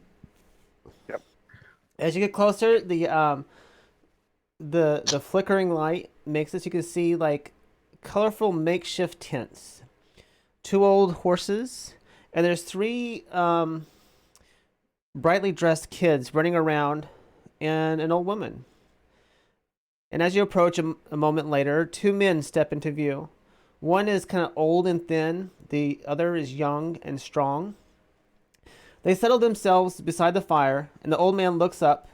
And as you approach with your raft, he directs the gaze of his good eye upon you. The other eye is milky and blank. The man smiles and motions with his withered hand, inviting you to join his group.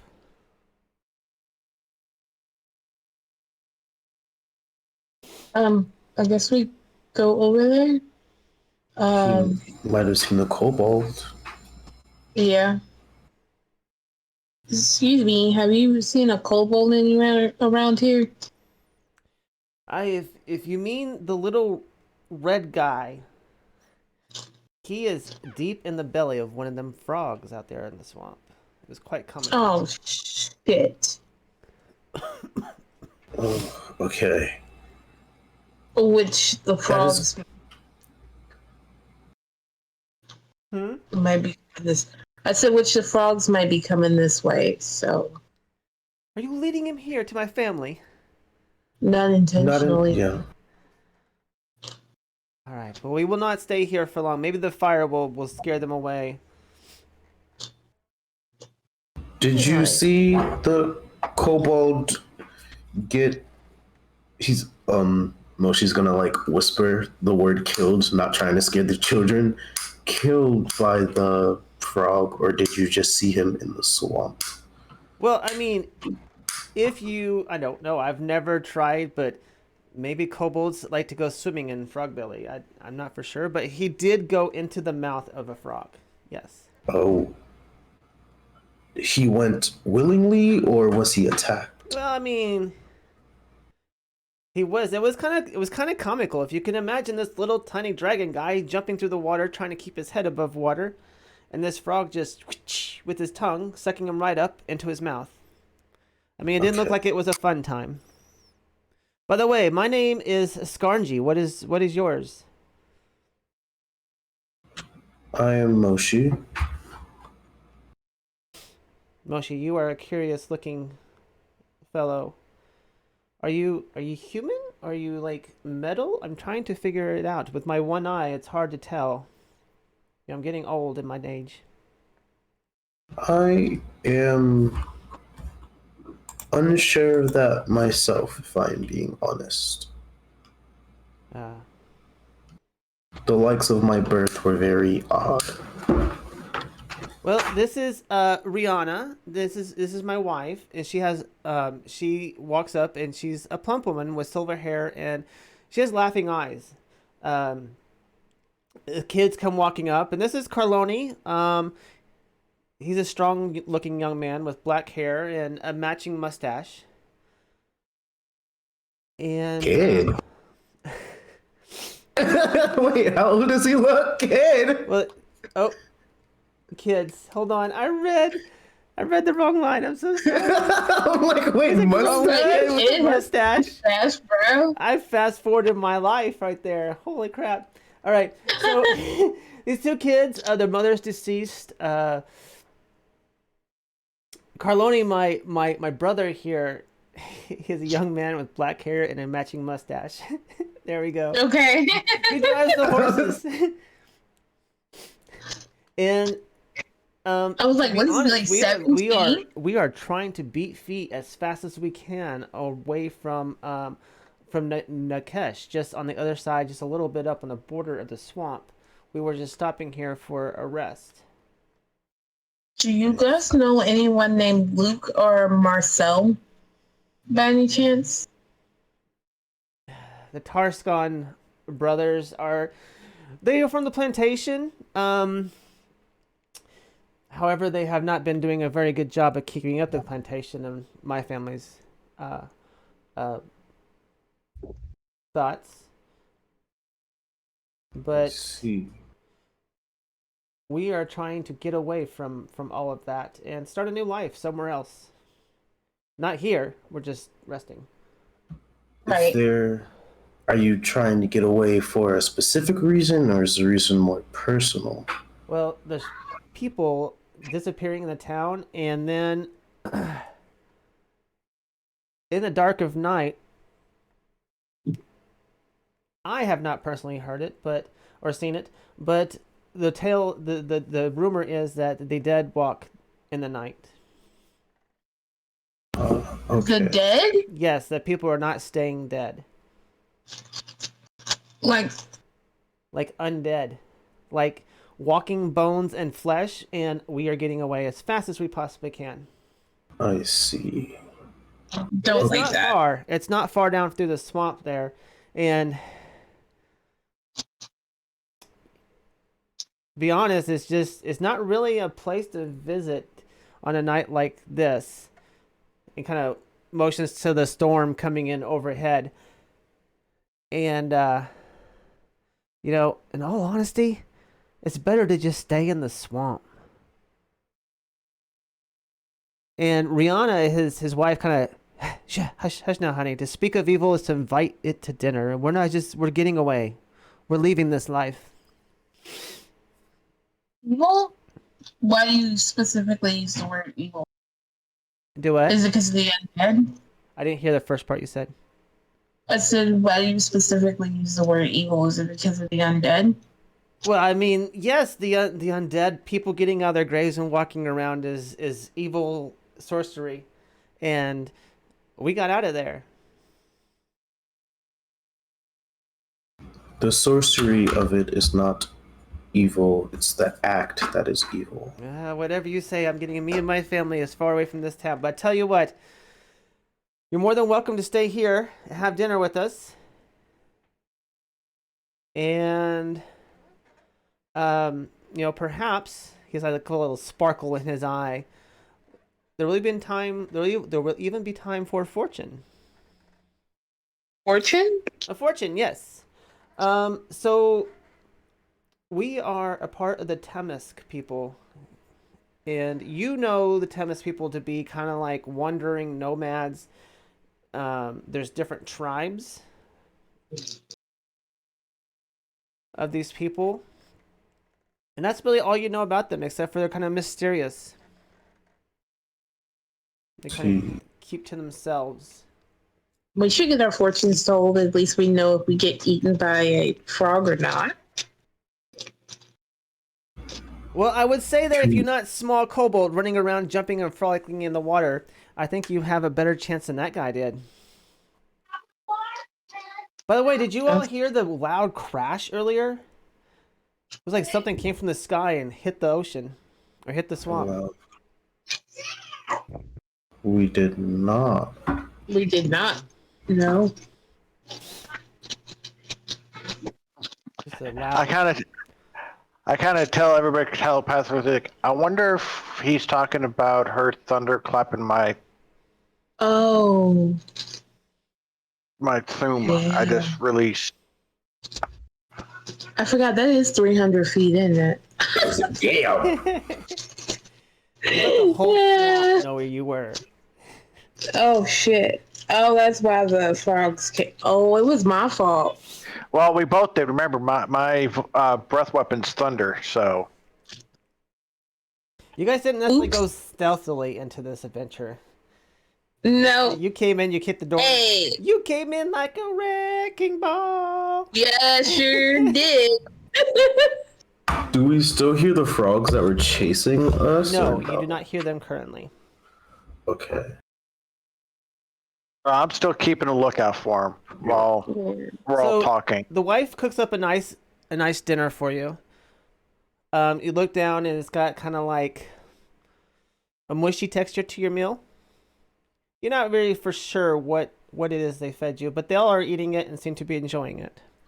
My character does not eat it. She's picky. Please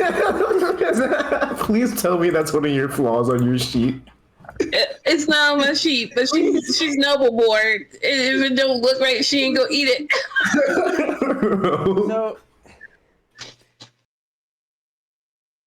So, after dinner, they get the kids to bed, and Valana, this woman, she comes. This is the first time you saw her. She was inside of the tent, and she has enchanting black eyes and red lips. And for my male characters, you can kind of like tell like she's a really great looking woman. Try to keep it PG. And the door of the wagon opens. It reveals a shapely young woman with dark, expressive eyes. She smiles shyly at Thimba and then settles nearby beside the fire. This, Skarnji proclaims proudly, is my beautiful daughter Valana. She will tell your fortune. Valana gazes at each of you in turn, with the firelight shining in her large black eyes. The trouble began when I cast the runes for that quiet, lost young man, she explains, and kind of nodding over to Luke. Perhaps it will end with another casting. She holds this flat pan in her lap, and stones in her other hand. And after gazing once again into your eyes, she drops the tiles into the pan. She gasps. The lost one has called you. And with that, each member of the family hastily make protective gestures in front of them. What's the lost one? The dead will walk with the coming storm, and you must find a way to put them to rest. If you cannot, the rain will turn to blood. It will drown you and all of Nakash. And she kind of shakes it off like she was speaking out of character, like out of her own free will. As Skarnji stands up and ushers his wife and his daughter into the wagon, he looks at you. No charge for your fortune, he adds, and it's time to rest after the adventures of the day. Be our guests and sleep beside the fire. And they go inside and close up the doors. But as they're going in, Valana kind of, as she's being ushered from the fire, beware the madman. Beware his blood. As she gets ushered into the wagon. The guy that's with us? Is that what she means? Huh? She said the madman. I'm assuming that's Luke, right? You don't know.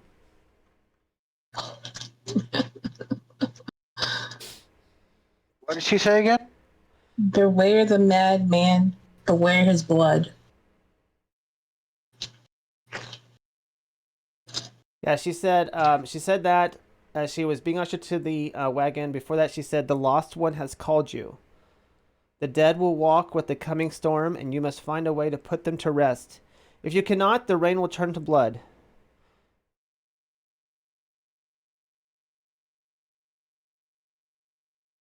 Can you copy and paste those into one of the chat things? For $5 in my hand. I don't have $5. Yeah, I'm broke, so yeah. I got There like is 4 that, pennies and half there an is what M&M. she says. After that, there you go. Okay. So with think that, the lights in the all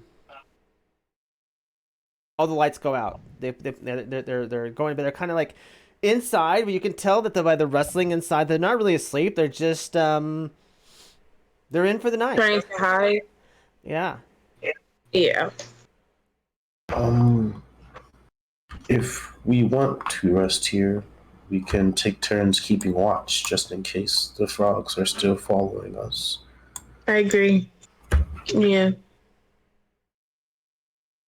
So if you stay here and want to set up watch, Moshi, your character does not sleep per se, right? Yeah, I just need a 6-hour rest. When you take a long rest. So with that, you can sleep through the night and have a long rest.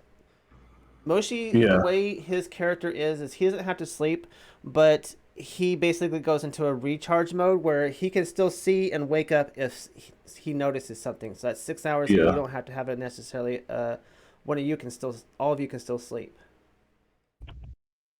Yeah, I can stay up and still replenish myself come morning. You guys can sleep and I'll wake you if anything happens. Yeah, so you sleep through the night with no interruptions whatsoever. And it's daybreak, and the storm is still just overhead, just gray, miserable skies.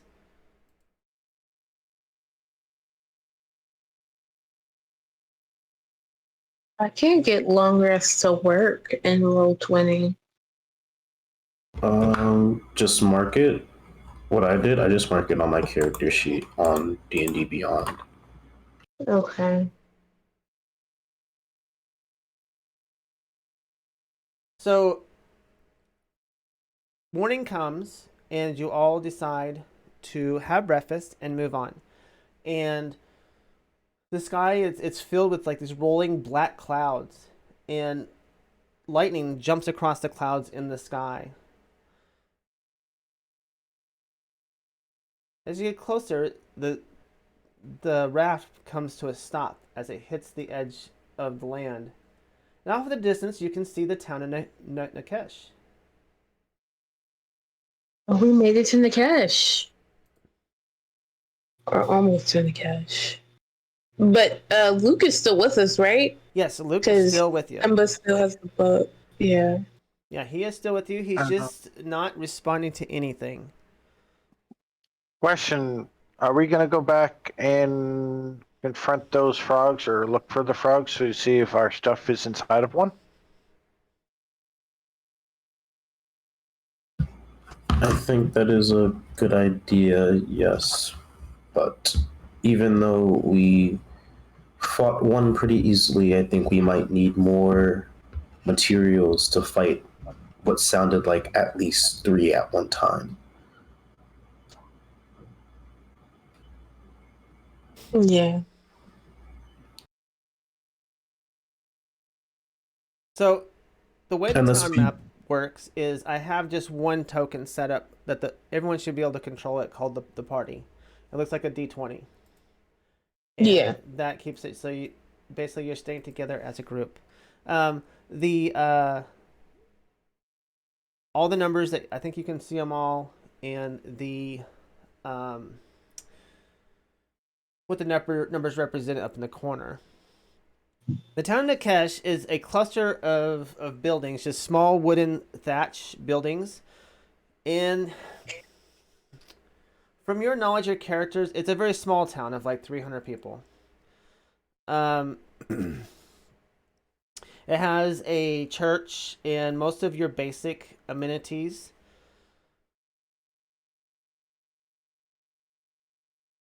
Let's see, locations. There we go. Boop.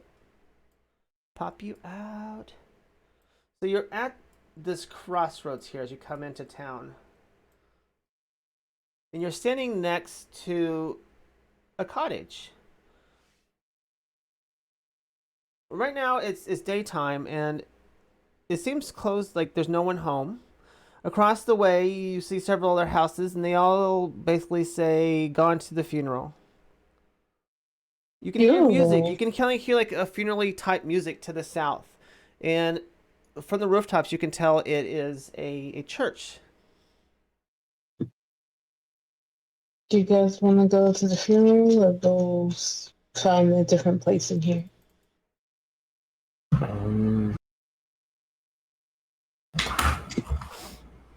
As much as it piques my interest, we are in a matter of some urgency.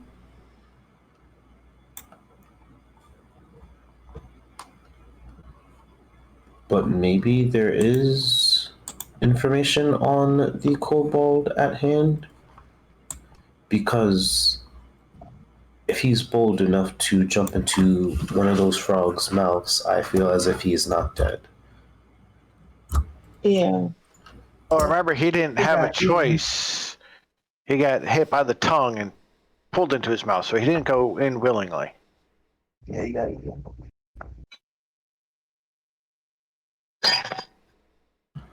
I will leave it up to you all. I will be okay with whatever is decided.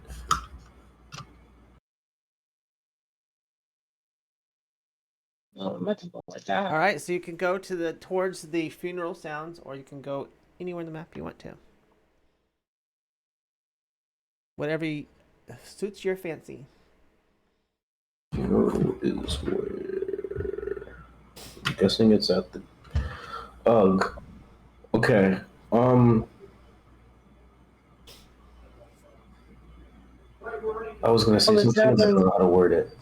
Place to go, right? Yes. Or a bar, something. Yeah. We could Yeah. look for this Michael guy. Or maybe We could- find somebody that knows about this poem. Yeah. And maybe swing by the constable and let them know we found Luke out there in the swamp. Oh, yeah. Oh, oh, that music's pretty.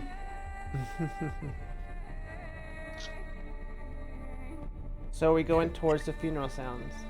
Is that our final answer? Yes. Okay. I think So as you go to the south, towards the bells ringing, and you see an outdoor funeral is being conducted, despite the threatening sky. And sullen faces gaze at you suspiciously, but no one says a word as you approach. The villagers soon turn their attention to the priest, who stands over a coffin wrapped in heavy chains. The priest's booming voice echoes throughout the courtyard. "Friends and family, we mourn the untimely death of Jeremiah Degree. Let us take comfort in the fact that he goes to a better place, and let us pray that his eternal rest is peaceful and without incident. Jeremiah, you will be missed, but you will not be welcome here again. Depart this plane and go to the next world with our blessing." He continues his speech, and you hear kind of like a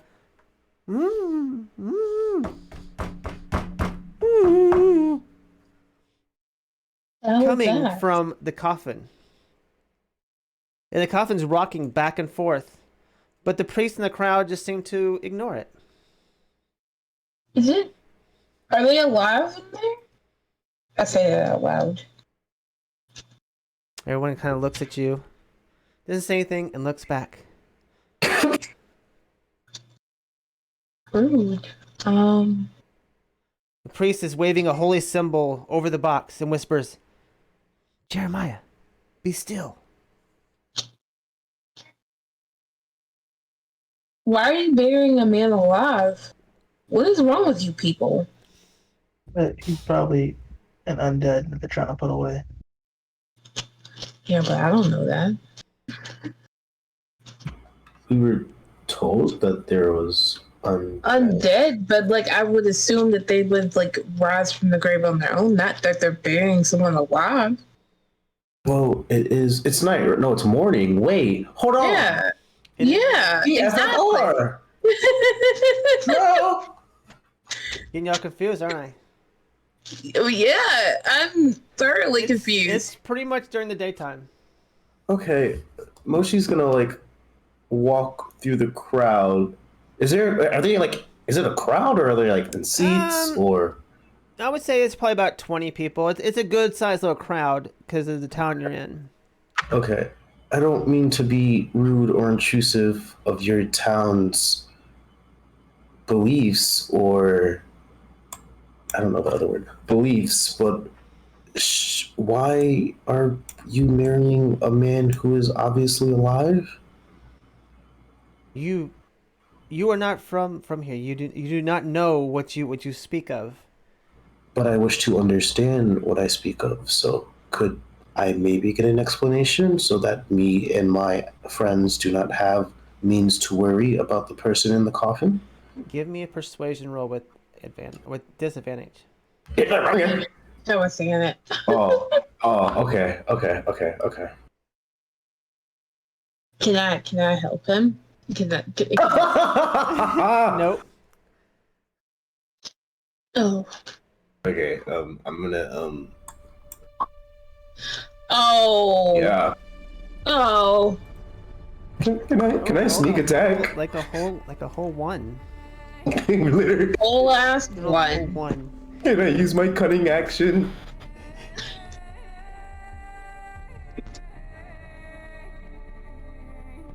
Oh my gosh. I guess the dice don't like you right now. They Nope. don't. So he seems to ignore you, and he motions over to what you would assume would be the cemetery keeper, and he directs the procession to go towards the gates with the coffin. No, stop. Yeah. You can't just bury someone who's alive. You can't do that. Is this means of sacrifice?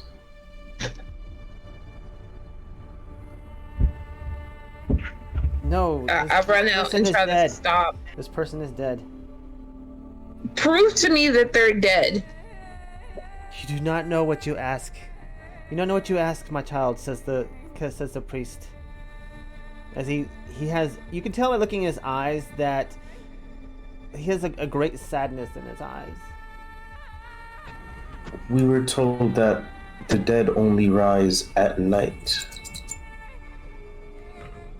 Why are you burying someone alive during the day?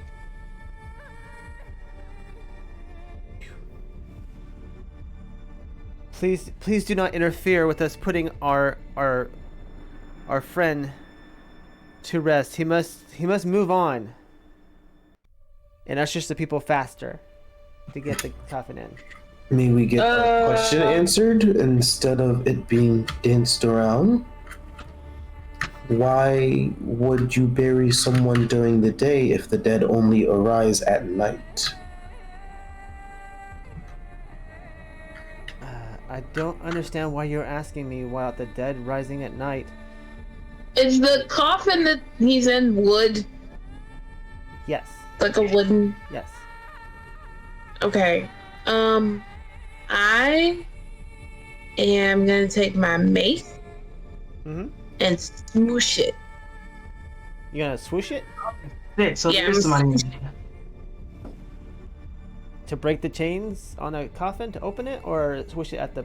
I'm like, what are you gonna whoosh it at? Oh yeah, whoosh it at the chains. Okay.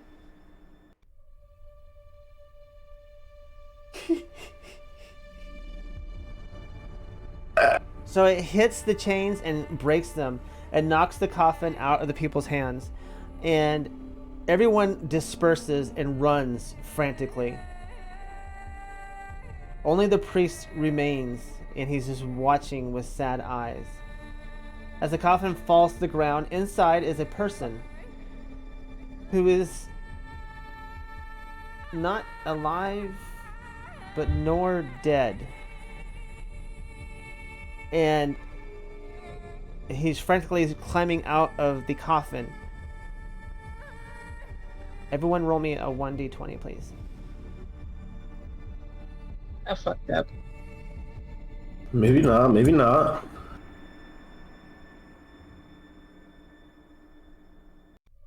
So we just rolling 4s and 8s or the numbers. Okay. All right. So everyone, your characters, after seeing this, is just in huge horror of what's happening. And this once alive person is, you're frozen solid. You can't move, and the creature is running off to the south, away from everybody, as it's trying to escape. It's stumbling around, kind of trying to get away as fast as it can, it appears.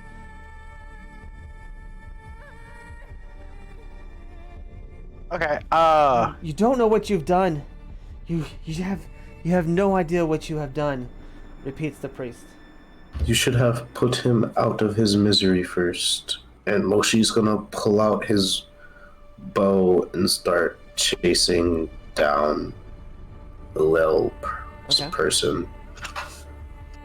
He goes down and he's running towards the south, which is going to be towards the fields on the map. I'm going to Don't make ranged attacks against it. be following Moshi, but as I'm doing it, I'm yelling. I'm speaking out in Abyssal, and Deep Speech, and Infernal, telling him to stop. Don't run. Okay. And I'm gonna do it with my telepathy too. So I'm gonna do it with all 4 languages I have. And Thimba and Bonnerfeet, what are you doing in all this chaos? I turn to the priest and I say a simple explanation would suffice, and this wouldn't have happened. You can't expect strangers to understand why you were doing this. Well, we weren't expecting help chase a person. Okay, so Thimba is in pursuit as well. Well, we didn't really think that someone would come in and break up our funeral and, knock and basically crash the funeral at this point. Well, you have signs everywhere in the village stating that gone to the funeral, so anyone new would come in and do the same. But who comes to a funeral and knocks over the coffin? I mean, if the coffin was still, this would not have happened. You have to understand, as a person, as a human, that it doesn't make any sense. The only time you see coffins, they're still because the dead is there, and it's broad daylight. The only warning we had was the dead walk at night, not during the day. How is that saying possible? About this dead walks the night? What are you talking about? Are you a magi? Did you bring this curse upon us? How do you know about the dead walk at night? It was a fortune that we were told. A fortune? So you're merely going off of fortune and come to our town and smash our coffin with our... Well, you didn't explain anything either. You just was like, oh, blah, blah, blah. We have to hurry up and bury this body that's moving in a coffin. What do you think is going to happen? Well, unfortunately, what is done, whether we agree to disagree or whatever comes of this. Now we have my friend Jeremiah out running with the frogs. I mean, only if he was a bullfrog. Is that where the giant frogs came from? This? You didn't catch that, okay. I got it. It's a bullfrog. I was typing it as you said that. Bullfrog. Literally my name. I've heard that since I was able to speak. All right. So you're in pursuit. Bonnerfree is back at the church. No, I'm gonna go help. Oh, they're off. They're off now. You're kind of. Oh, they're way off. Yeah. Okay. They're running after this thing. And you can go ahead and get pursuit, but anything that happens, you will be there at the end. No, I'll just wait. Okay. So, And give me an athletics check. Eeny, meeny, miny, mo, Thimba. Give me an athletics check.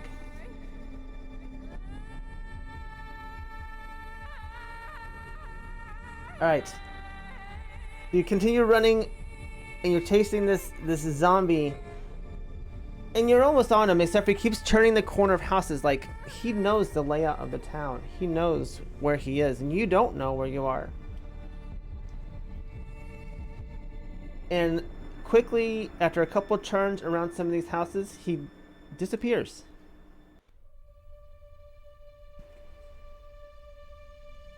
Can I try to get up on top of a house and see where he went?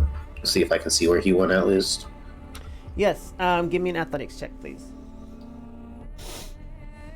And while he's doing that, I want to be looking for traces of him. Alright, give me an investigation check. If I describe it as me jumping on boxes and other steady objects, could I make it acrobatics? Yes. Okay, thank you. I mean, you passed your athletics check, you rolled a 19. You passed your acrobatics, Alright. you rolled 11. Well, no, the acrobatics wasn't mine. The athletics wasn't mine, I mean. Oh. Well, I didn't even realize it until you pointed it out. I thought it was yours. No. Alright, investigation. There is footprints everywhere, Sakut. And Oh no, I was about to ask you is because the undead are my favorite enemy. Do I roll with advantage or? no. You're investigating. You're investigating What is it? for human-sized Because I was footprints. yeah. Okay. All right. Yeah, I was just trying to track them. So There's okay. footprints I didn't know. everywhere, and Mushi, what you see is he's gone, like just disappeared. You don't see him off in the trees to the west. You don't see him in the fields.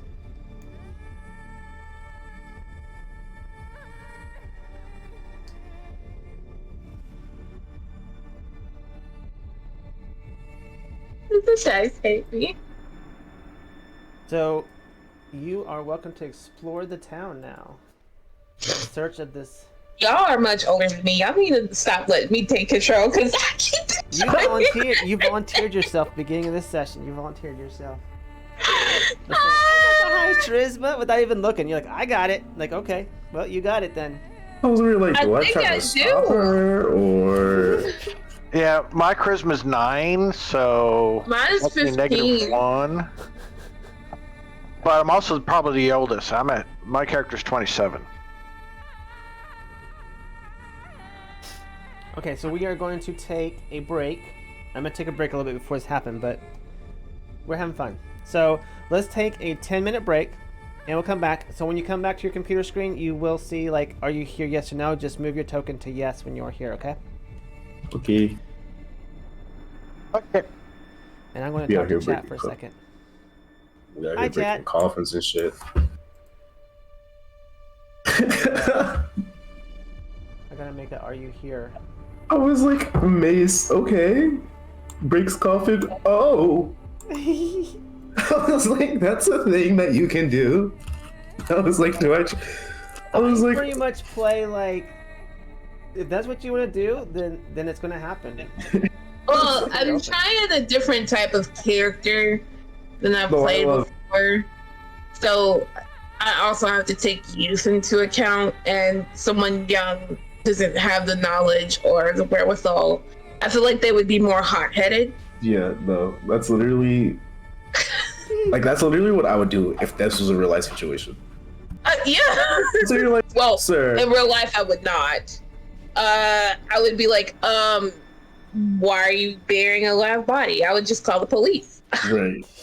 So we were lied to. We were told that they rise during the day. This is why I don't get my fortune told. We were lied to. Girl, trying to separate me. I'm trying to separate me from my character, and it's very difficult. It does get difficult, especially when like you're role playing and you want to role play and have an argument in role play, but you don't know the people really yet. Yeah. You're like, Yeah. See me, I have known Bonifrite for a while, and so I know when she's joking and not joking. I'm over here I like, love you. you're in the body and shit. Okay. I'm down. Do It what? took me I off am guard. horrible at like, but we all know, again, this is not a character that I or this type of personality is not my personality. So I think it's easier for me to separate myself from the character because it's so different. I'm not hot-headed. I'm not quick to action. I'm very methodical in thinking, hesitant. Okay. And my character is not. Okay, but we don't have guilt because the dead was already rising, so we didn't start no apocalypse or nothing, so we fine. For real. They can't even be mad. They can't even be mad. We didn't start it. We didn't start that. We just continued it. Yeah, but it works. We're the instigators for real. Yeah. You have people who go in the swamp and cast thunder booms. Look, my character was hot-headed. Oh. So, Chad, if you're just joining us, this is our first session, and everyone's still trying to figure out, how the group is going to react and fight in combat and getting to know each other.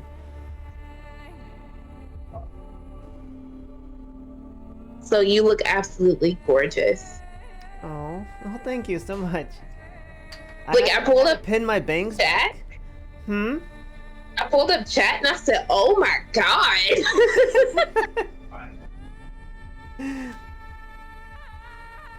I had to pin my bangs back so you could see the gems, or else you couldn't see through my hair. You look so good. You look so pretty. Thank you. I try. That was the first thing I said when I got in here was, "You look gorgeous." Oh. I feel like Ben was just over here existing. Like he's just watching us do all this shit. He's like, "Man, how I end up with all these people?" All right, so I do need to go AFK for a minute, so I'll be back. Okay. Ben was like, okay, one person breaks coffins. The other the other person makes items from their arms.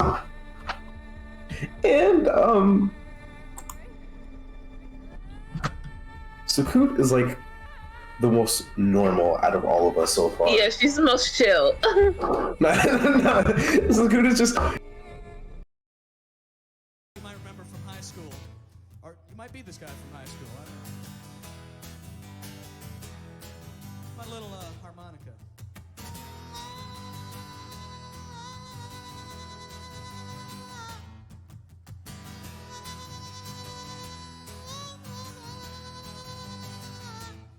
I got my 12-sided die, and I'm ready to roll with a wizard and my goblin crew. My friends are coming over to my mom's basement, bringing Funyuns and the Mountain Dew. I got a big broadsword made out of cardboard, and that stereo's a pumping Zeppelin. It's that time of the night, we turn on the black light, let the Dungeons and the Dragons begin. It's D&D, fighting with the legends of yore. It's D&D, never kissed a lady before. Nope. Woo!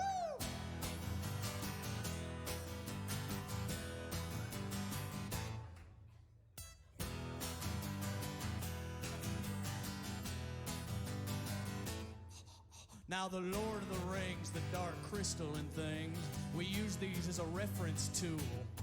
And when we put on our cloaks and tell warlock jokes, we're the coolest kids at the school. No, we're not. I know. Now Tack's a real bastard, but a fair dungeon master. He's got hit points and charisma to lend. And I rehearse in my room, or what I call the dragon's tomb, when I'm out with my girlfriend. It's D&D. Sorry. You got a girlfriend? Yeah. Yeah, I got a... No. It's D&D. Warriors that terrify. It's D&D. Virgins till the day we...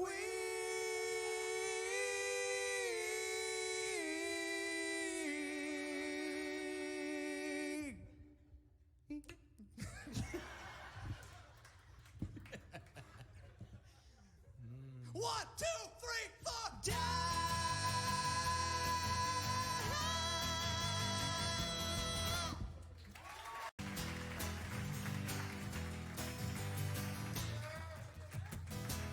Better get back up here.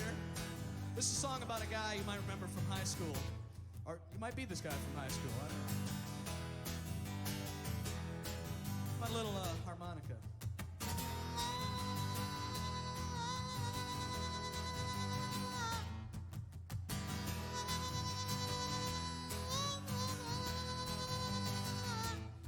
I got my 12-sided die, and I'm ready to roll with a wizard and my goblin crew. My friends are coming over to my mom's basement, bringing Funyuns and the Mountain Dew. I got a big broadsword made out of cardboard, and that stereo's a pumping Zeppelin.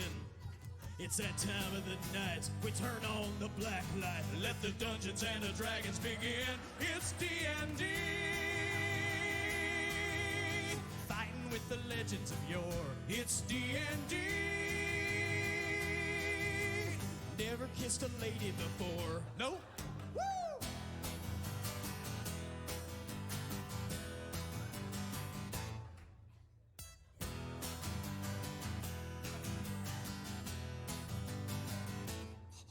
Now the Lord of the Rings, the Dark Crystal and things, we use these as a reference tool.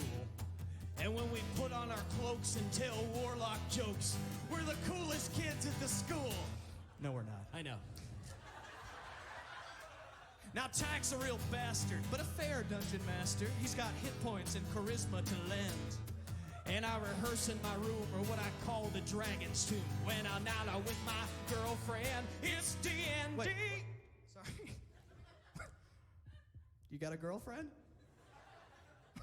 Yeah. Yeah, I gotta... No. It's D&D. Warriors that terrify. It's D&D. Virgins till the day we...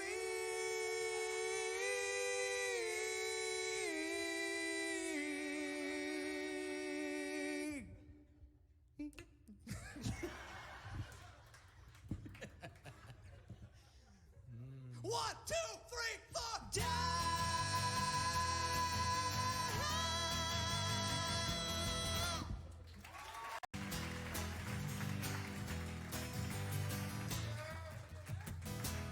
Better get back up here.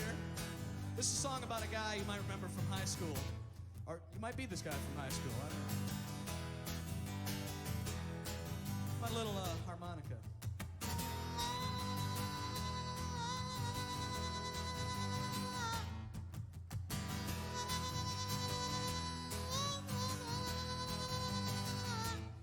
I got my 12-sided die, and I'm ready to roll with a wizard and my goblin crew. My friends are coming over to my mom's basement, bringing Funyuns and the Mountain Dew. I got a big broadsword made out of cardboard, and that stereo's a pumping Zeppelin. It's that time of the night, we turn on the black light, let the Dungeons and the Dragons begin. It's D&D. With the legends of yore, it's D&D. Never kissed a lady before. Nope. Woo!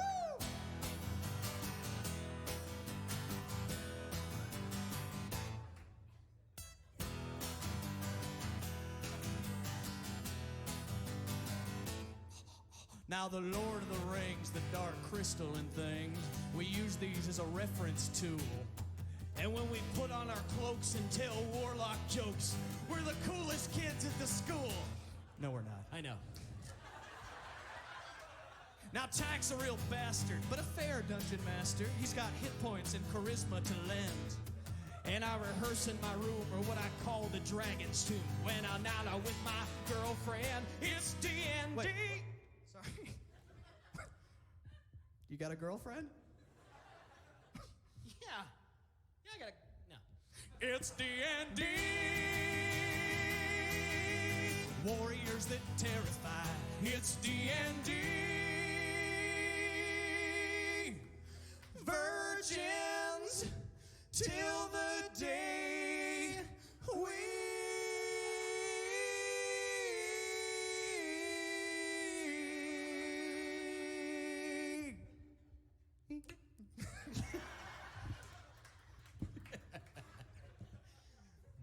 One, two, three, four, die!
Oh, it's just cards. Cards, yeah.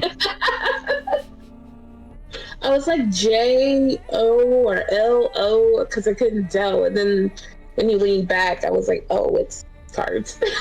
Did you spill it on your keyboard?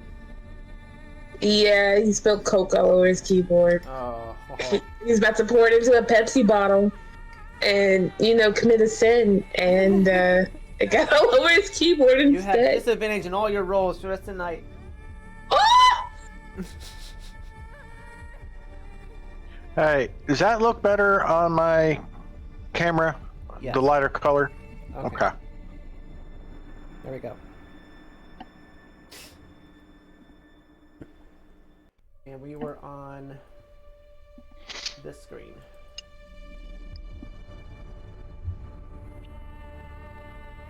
All right, so we just broke up the funeral, and you were chasing the zombie guy. And he's disappeared around the houses, and you go anywhere you want.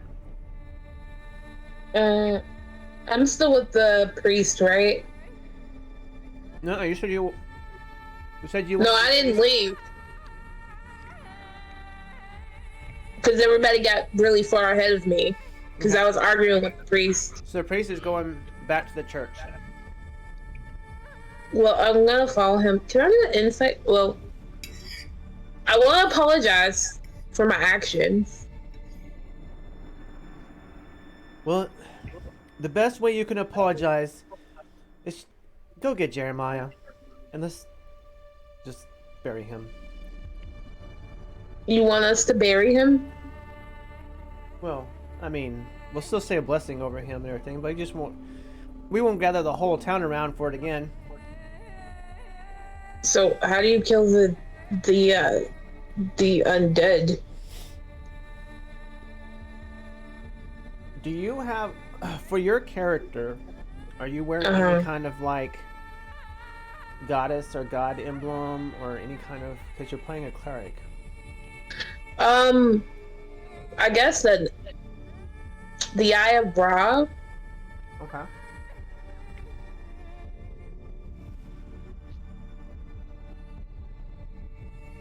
I meant to say that earlier.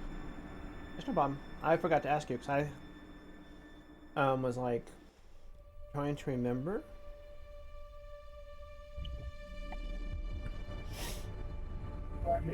So for your symbol, religion.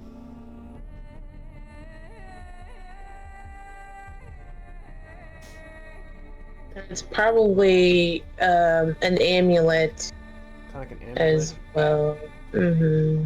But also on my shield.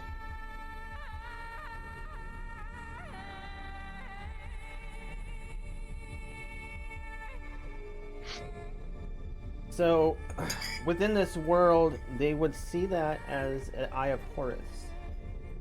Okay.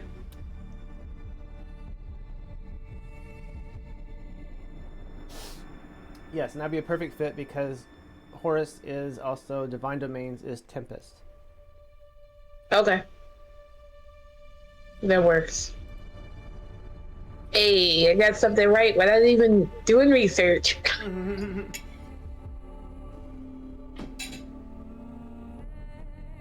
You know, I don't know why I didn't take anything in religion. Probably should have. Oh well. Yeah, being that you are a cleric. I know. Bad. That's pretty bad. Bad cleric. You can fix it though. Yeah. Make your way to church. Yes, so you all going. The three of you are heading back to the church where you left Bonner Free. And you see her still standing out there, and you see the priest gentleman walking in back into the church. Okay. Can I go up to the priest and ask him if he is a priest of magic? What do you mean by priest of magic? Do you have availability to spells that are meant to hinder things like this where the dead come back to life?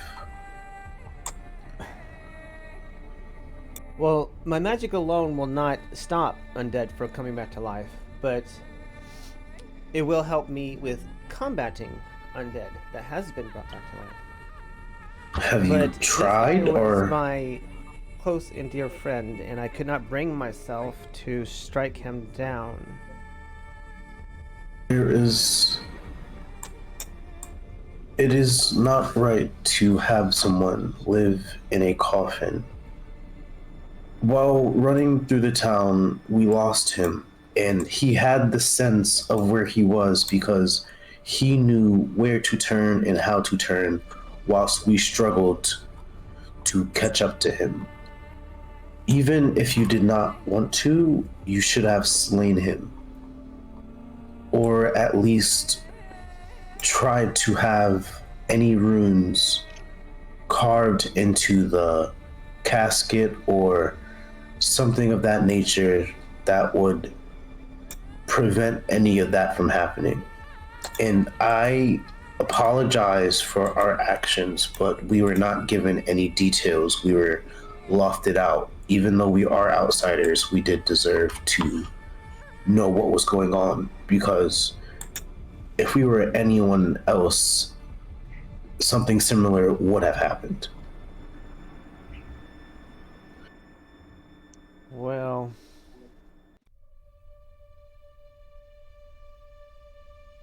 while I partially agree with you, I also don't know if it's the best idea to go into any future funerals and smash the coffins. or the coffin. We were trying to merely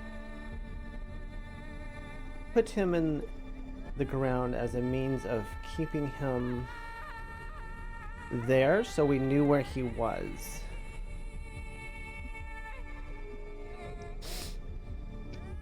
In hopes that we can find a solution as to why when people are dying in the town, they aren't staying dead.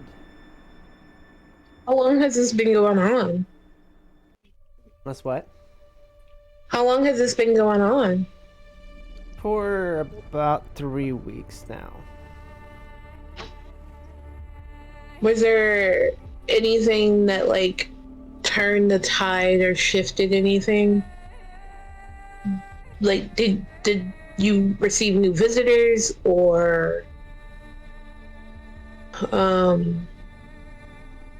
anything different happen before the dead started to walk? Just this storm came rolling in, and it hasn't left since. Usually this town is very bright and sunny, and these storms have come overhead and blocked the sun for the most part from view. So the weather changed and hasn't changed again. And you know, the Tarascon brothers, their plantation is to the south, and you know the brothers? Look, and he kind of gestures towards the direction of the south of those fields on the map. They just aren't as well kept as they used to be, considering that they used to supply this town for a lot of exports of grain. And well, you have Luke right here. Yeah. What are you doing? And he just kind of stands there, just staring at Thimba. Where did?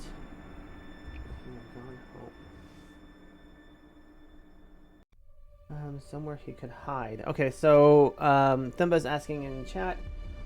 Sorry, I didn't read that earlier.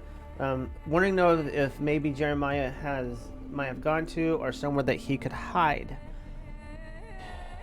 You know, he will bound to show up. This town is not that big, and there's not a lot of places to hide around here. He will appear again. And my dog agrees. She said, "Oh."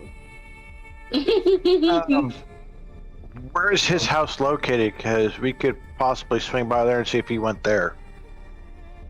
His house was over by the docks. It's a 2-story house with a single entrance in the front. It's a greenhouse. Okay.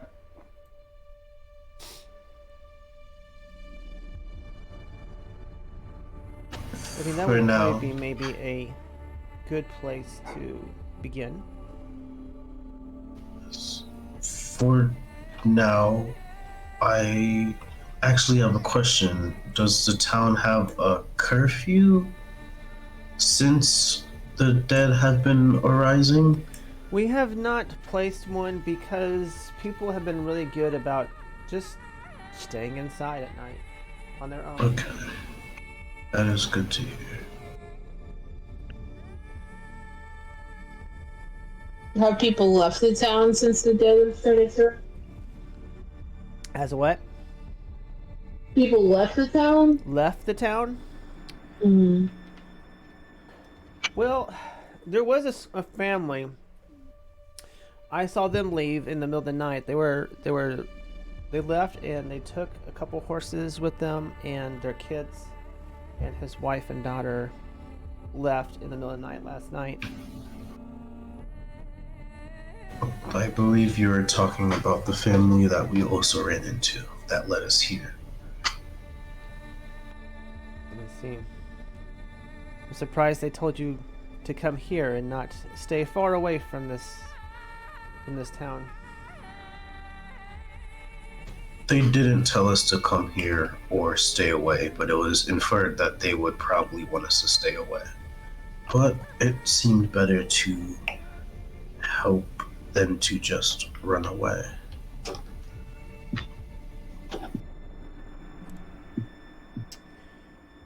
Well, I mean, I kind of understand where he was coming from and wanting to keep his family safe. I mean, I wouldn't have left in the middle of the night, but to each their own on that, I guess. But I tell you what, there is an inn not far up the road from here to the north. And maybe that would be a good place to start asking and looking about for Jeremiah. Okay. Understood. Or his home. We should start cleaning this mess up that I made. Yes, you should. I apologize again. Don't For my smash a coffin again in my town. Well, no promises, but No problem. No promises. Like, how many opportunities do you get to smash a coffin anyway? right. I've never smashed a coffin before. What is your death rate to say again? I mean, you never know. But I'll walk up behind her and I kind of just thump her lightly in the back of the head. It's like, don't do that again. Okay. Moshi will turn to the party. Should we head to the inn or should we head to the plantation and see if it sparks anything in Luke's mind? Ooh. Which one of these are the plantation, right? Or am I Right. tripping? Yeah. Which one? Kind Or of like do we not to the know? south. It's just to the south. The house is there. Okay. Can we make out what time of day it is? It Like is. evening? It is 11 a.m. No, it's still early in the day. We got plenty of time. But we're closer to the plantation right now, right? Mm-hmm. You guys were gonna go to the plantation first and then the inn? You're close Yeah, to the because- plantation. Maybe we can fix Luke. Yeah, I guess this. I thought we'd take him back down there, and the storm is kind of focused around the plantation, right? The storm is the whole sky. It's not necessarily focused around a certain person. It's me, guys. I'm the storm.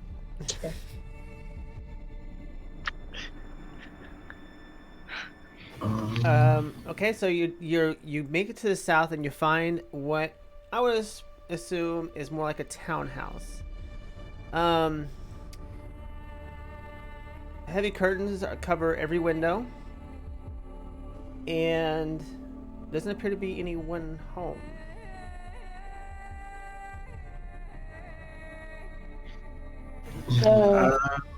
Can I look around to see if there's any had any recent activity in the area, like foot traffic or anything like that? No, there has been none.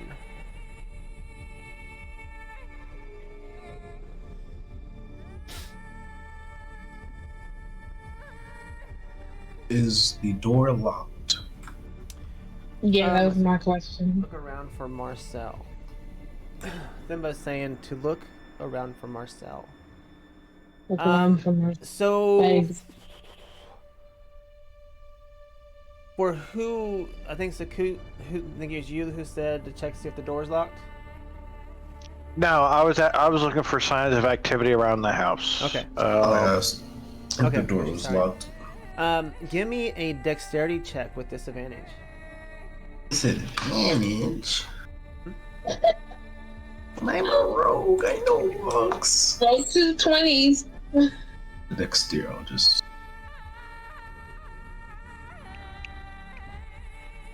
$15. So you're trying to check these locks, and you can tell that these locks have a masterful, they're like very high quality locks. It's a very nice door. And that this is a lock that you will not be able to pick, and the door is locked. Okay. Moshi's gonna hold his hand up. And what do the windows look like, actually? They are square with. Like, what do you mean at the windows? They have curtains drawn over them. Like, what do they like? Do they open like sideways, or is it one of the ones that you pull up? Pull up.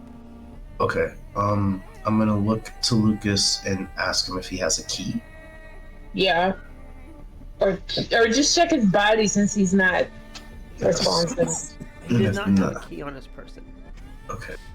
Moshi's gonna hold his hand up, and then it turns into it like starts forming into a crowbar. Okay. What about the book? Is there a key in the book? No. Is this a 1 or 2 story house? 2 stories. 2 story. From where we're standing, can we see if any of the windows are open upstairs? They are all closed and the curtains drawn. Okay. Moshi's forming his crowbar. His hand is just turning into it's starting to form into like a crowbar. That's actually really cool.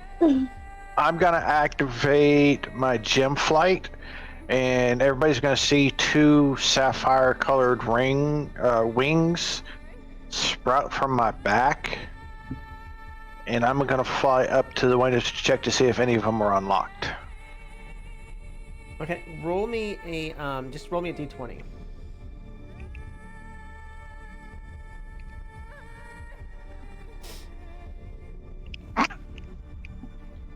Okay.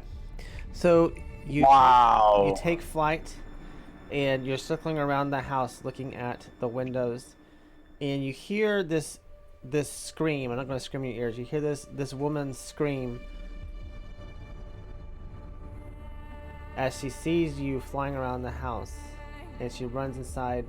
When you look over to see who screams, she runs back inside and closes the door.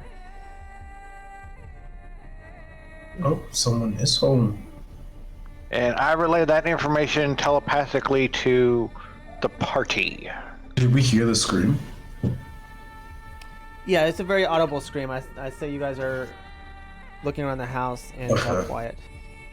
Well, she's gonna make one of those like casual just O faces, and his hand just like starts slowly forming back into his crowbar hand starts turning back into his regular hand, and he looks sad. He wanted to break into the house. Well, we should knock on the door. I'm gonna knock on the door. Alright, and no one answers. Now, this woman is not in the same house. She's not in the same house as Oh! She's a couple houses over. Oh, okay. Never mind then. She just saw Sakut flying through the air and looking in the windows. This town hate us for real. Yeah, they're about to run us out of town. With pitchforks and torches. Okay. Back to breaking into the house. Moshi is going to put his try his best to put his crowbar arm into like the slit in the door to break it open, and he's gonna ask, I cannot remember character names. Finva, right? Mm-hmm. Finva to help him open it. Okay. So give me a strength check with advantage.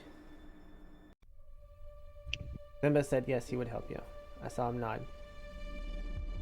You still can hear me. Would I be able to do? Is it more strength or sleight of hand? Nah, strength. Yeah. You're trying to pry open the door. Okay. We got this. We got this.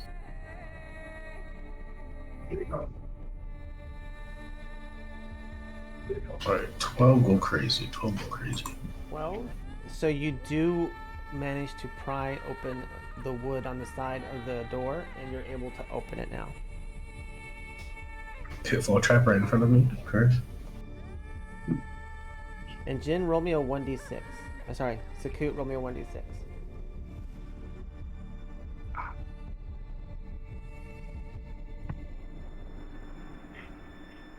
The 5. All right, so the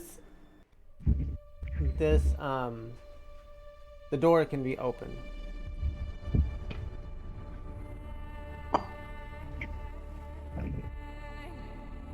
I have a question. When you hover over the little dice on the left-hand side, what's a fudge? Click it. Let's find out. Fudge.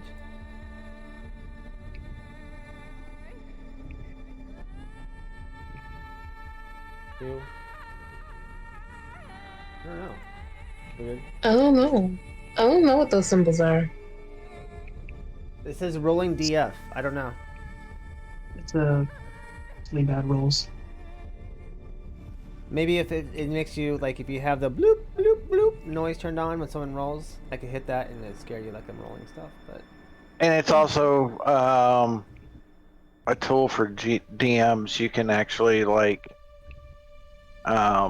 just put a random number in on the initiative tracker if you don't use a sheet. Oh. Okay. Okay.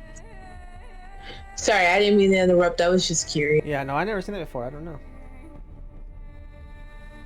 All right, so the door is open. You can open it all the way now. It's unlocked.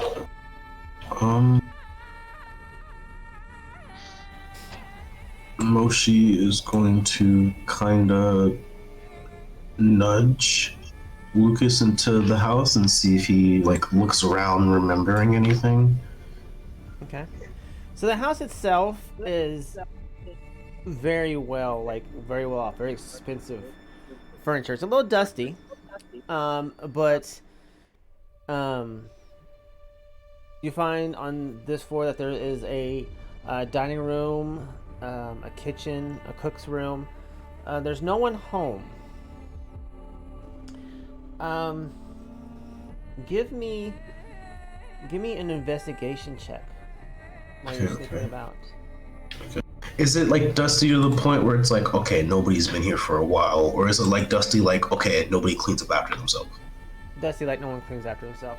The answer to your question is that this is the Tarascon townhouse that is in charge of the plantations. Which we have one of the brothers standing next to us. Mm-hmm. Let's see.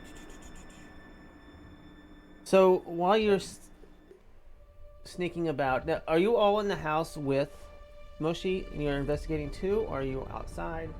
Where are you? I'll come in and help. Okay.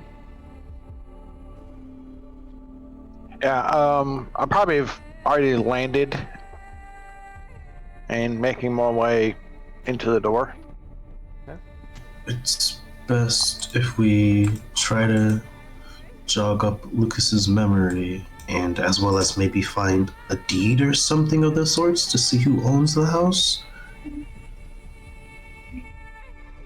So,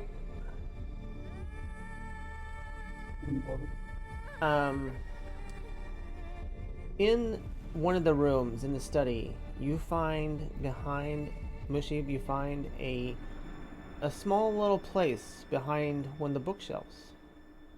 And inside of it, you find a black hooded cloak and a scroll containing a scroll tube containing a scroll.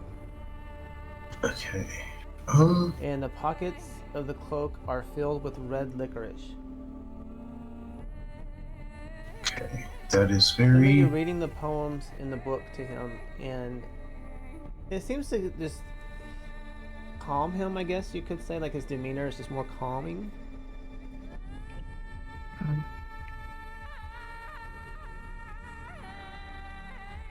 Moshi has never seen licorice before, so he kind of just takes out one of the pieces. I'm assuming it's stale because it's in a pocket behind a bookstore, kind of like in a bookcase. You would have to eat it to find out. He kind of like holds it up to everyone who's like waving it around. What is this? Would we know what it is? Red licorice? Yes. Oh. It's licorice, or looks like licorice. Is it a weapon? No, it's food. Yes, it's food. Oh. I mean, I guess it could be a weapon. A tiny weapon. Is it? I mean, depending how stale it is, you might be able to ping somebody in the head with it. That's true. How do you cook it? You don't. You just. You don't. It's candy. Yeah. Okay. Is it like in full sticks or is it like chopped up into tiny bits? Little tiny bits, like little pieces. Oh, okay. So it's not like a Twizzler. It's like bits. Okay. So he just kind of Like holds it in his hand. Twizzler He's like, bite. okay. He's gonna like take one, and he's like in his hand. He's like squishing it. He's like this. Then he like undoes his mask, and he opens his mouth and kind of just like puts it on his tongue and closes his mouth. He doesn't swallow it or chew it. It's just on his tongue. You have to chew it. Oh. He like looks down and he's like, chew, chew. Oh, chew. And then he starts chewing. What flavor is it? Sweet? I don't... Flavor? Yeah. Does it taste like a fruit? It tastes like... something. It's delightful. It's not bad. Can I have a piece? Mochi like swallows his piece and then just offers everybody some if they want it. Can I smell it? Does it smell like anything? Oh, I got my dog out. She's barking at me. It Smells smells. It has stale. It has like a cherry smell to it. So it's cherry flavor. We're gonna get food poisoning. Yeah, you probably are. No, y'all are gonna get food poisoning, actually. Oh, God. Well, I'm not gonna eat it. Well, I just thought of something. What if it's cursed licorice? What the fuck is cursed licorice? You get addicted. I mean, think about it. I mean, we're in a town where the dead's walking. They just have it on display? I mean, like, I'm back. Okay, I'm if back. it's cursed, it's cursed. Honestly, if it's cursed, it's cursed. I wouldn't be mad if I was walking around. How'd you get cursed? Oh, by some licorice. you got cursed by a wizard trying to kill your family. I got cursed by licorice. I never had before. We are not the same. We are not the same. So, the licorice is not cursed. It's like normal red licorice. I'm not gonna do You your wrong. stepped away, and this is the minds of the players as you walk away, DM. We're gonna blow up in our sleep. Nightmares of this session for all But eternity. You do hear this squeaking of like maybe a wagon or something outside the front door.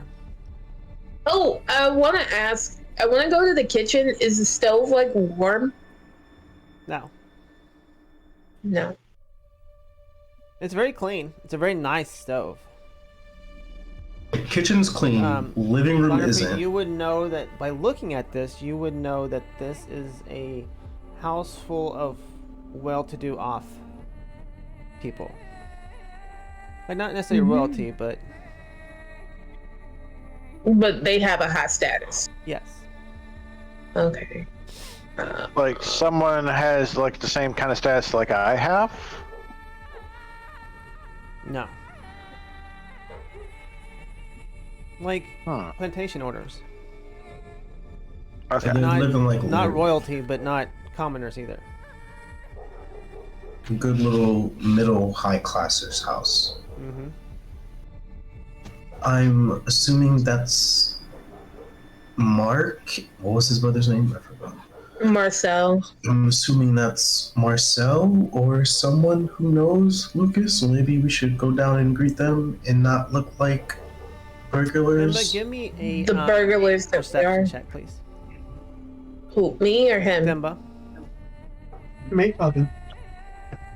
Perception. While this is happening, Moshi is still just So eating the you're licorice. downstairs reading the book to Luke, and you hear the squeaking come up, and you hear footsteps, and a man's voice saying, "They're still inside. Don't let anyone out." Ah, sure. Oh hell no. Getting the fuck up out of here.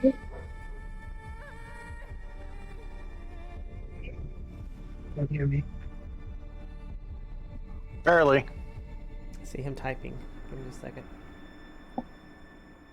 Well, he also, as if we could hear him. Yeah, it was barely, yeah. Probably about 7 people. Evan! Oh, we get jumped.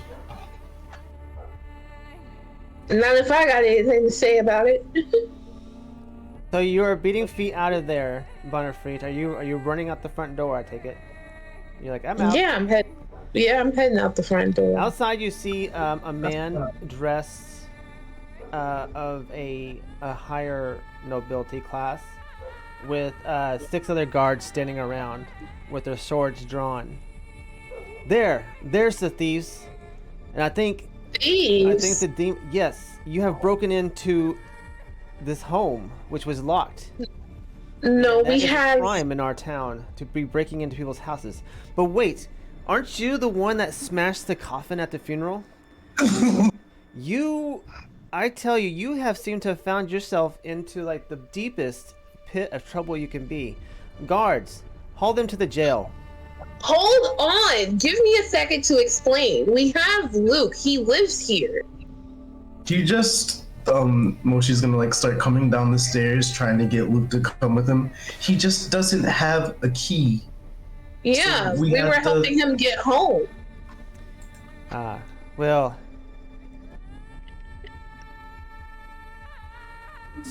Silence. you Yeah. broke Yeah. into this home. He doesn't have the key. You assume that he lives here. And Do you want to see him? He's right inside. We were told he lived here by the priest. By the priest. And if you want to go against the priest's words, all means do so. I don't think he would be happy about it, but we even spoke about coming here in front of the priest, and the priest had no objection. Yep. let's see. He just one the guards fetch the priest. Oh, so you don't believe us? Well, we'll find the solution. We'll find the answer to this. Yes, please, Wait fetch for the priest. Since you have brought the priest into this, is there a back door? Yes, there is a back door. And the priest comes and says, "Yes, this is the Tarskin house, but no, I did not tell them to break into the house." He didn't have I his just key had on a lady him. crying on my shoulder, saying there was a winged demon flying through the air Oh. here as well. We haven't seen any winged demons. Which is true. Honestly. That is technically true. She is not a demon. He's not a demon. About that time, I kind of just walk out of the house with my arms in front of me. Just crossed like this, like just no look on my face, just staring straight ahead. Wow, we have a whole collection of bad people in this house. Guards, arrest her too.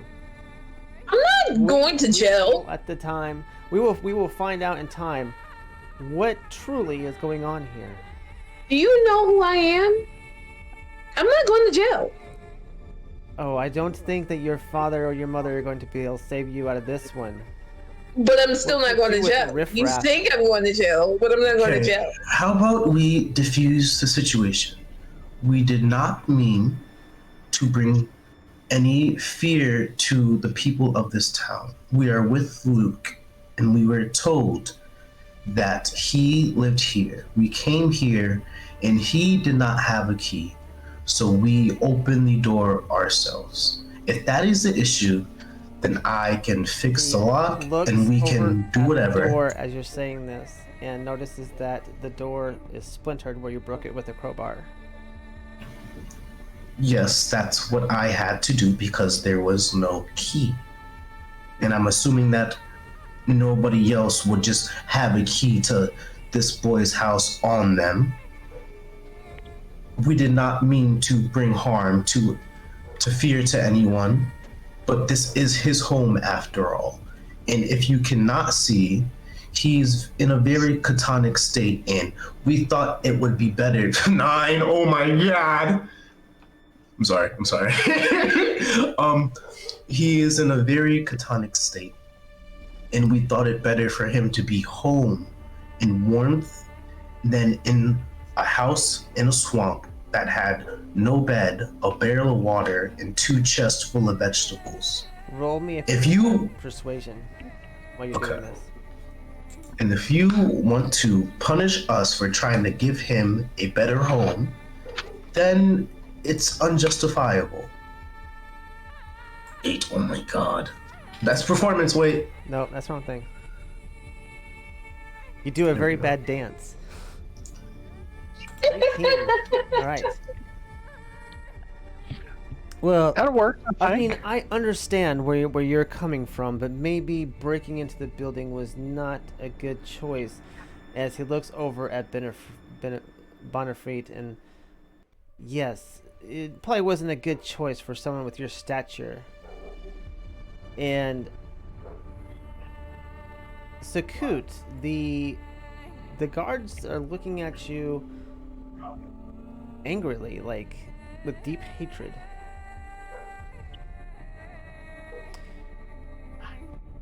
We did not. Oh, go ahead. No, go ahead. I was going to say, like I said before, we did not mean to bring fear. We just wanted him to be safe. We found him in a swamp. I understand, but frogs. I tell you what, chased. this time, for 5 gold, I will forget what's going on here, and There should not be a 5 gold incentive for 5 saving. gold? I mean, you can go and go to the judge and let the constable and the judges decide your fate. If I you have- must.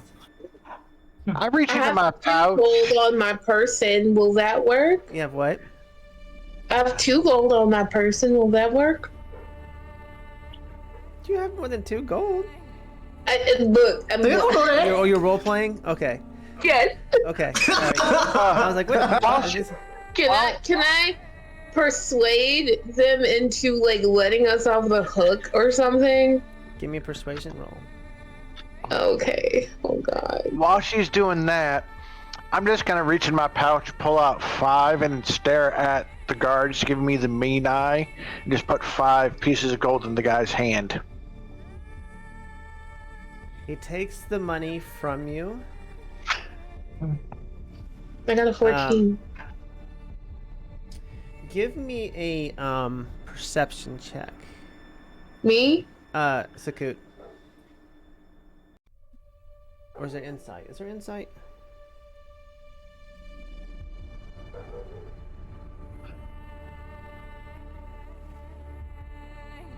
$5 gold for saving someone's life is crazy. Let's see. Core. Yeah, do an insight check. I'm sorry. Well, I failed that one miserably, so. Okay.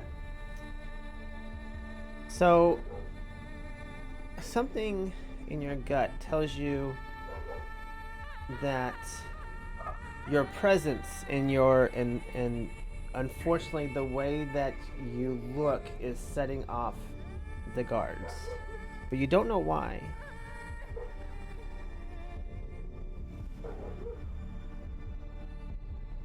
All right, Bonifreit, I tell you what.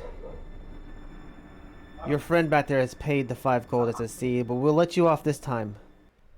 But if I have to respond back to you and you are in the midst of this trouble, Do you have a question? by Anubis, I will find the answer and you will go to jail.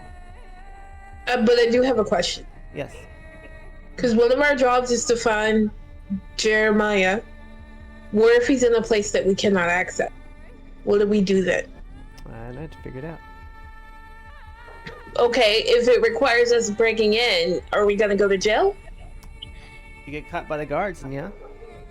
I'm literally talking to the guards. Are you asking me over the table, or are you asking the... I'm sorry. I'm asking them. I'm sorry. If you are breaking into buildings, yes, you will go to jail. This is your last But warning. we have been tasked to find Jeremiah by the priest. The priest has given us... Are you gonna give us permission to do what we need to do to return Jeremiah to his As long as coffin, you don't break any rules, or then I mean, maybe taking the law into your own hands. If you maybe have this Jeremiah cornered, and he's inside of a locked building, you would have him contained. Yes. okay. Well, do you guys have a key to his home? To this home? No. Maybe the one of the Tarascon brothers would have it. Since it's... No, I mean, does anyone have a key to Jeremiah's home? Or would you like to escort us to Jeremiah's home so that we can... Yes, I can definitely escort you. And we can see what is going on over there. I don't think you're going to like what you find, though. Why? It wasn't a very peaceful death. He was. How did he murdered? die?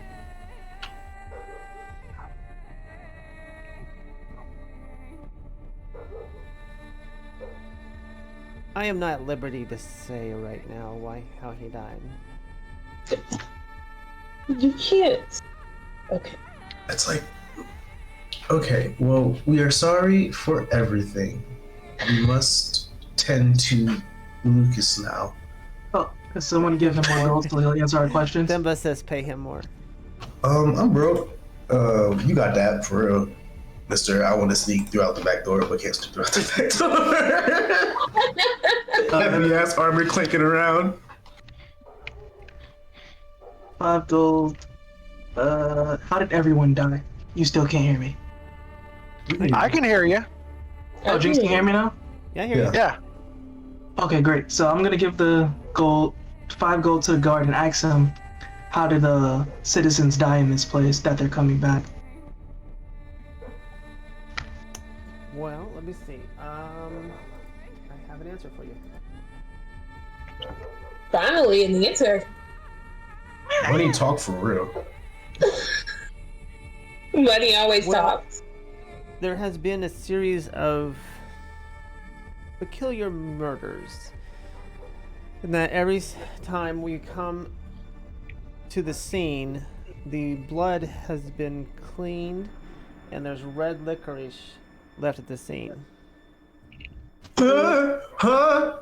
Like bits of red licorice, like cut up into tiny bits. Like Yes. cut up? How do you know about this? No reason. So there might be a dead body inside, maybe? Inside this. I telepathically tell everybody black cloak, hooded cloak, red licorice. Older brother might be a serial killer.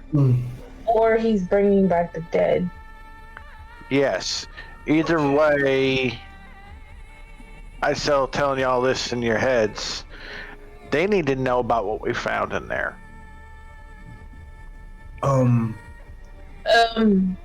We found Moshi. the red. I was gonna say Moshi is gonna shake his head.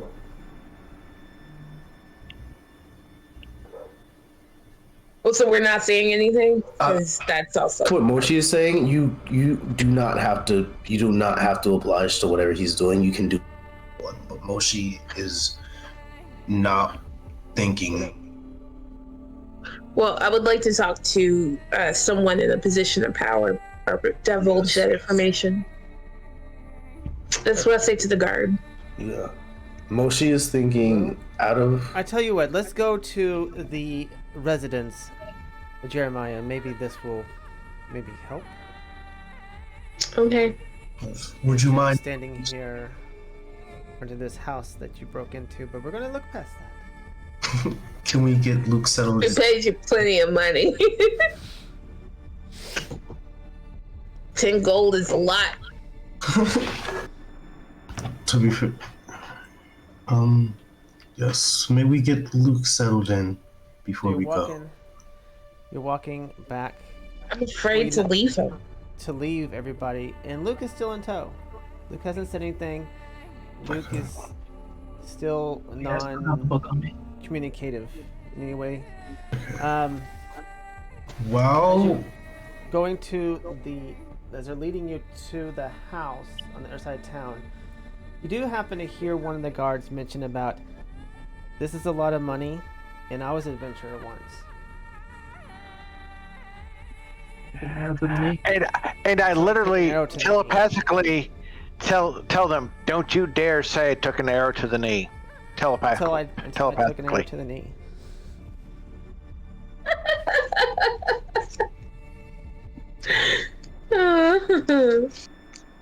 Are the guards in front of me or behind me? Or surrounding behind. Okay. And then, so I kind of just look around my shoulder and I just give them a look and just keep walking. Well, the townspeople are giving you looks, Sakut. Kind of pulling their kids closer to you. Not to you, to them as you pass. And very disturbed by your presence. Can we backtrack a little bit? Yeah. I was gonna say before we while we were getting Luke settled in at the house, while they were like waiting for us to get ready to go, I was gonna say I would talk to everyone and I would say I don't think we should tell the entire group of people that Luke's brother is either A murderer or B murdered, because one of them might be in angst with him. So we should tell the head of the guard privately, or maybe start off with the priest. Do we have definitive proof that it could be Marcel? We were just told that he leaves behind licorice. And him specifically?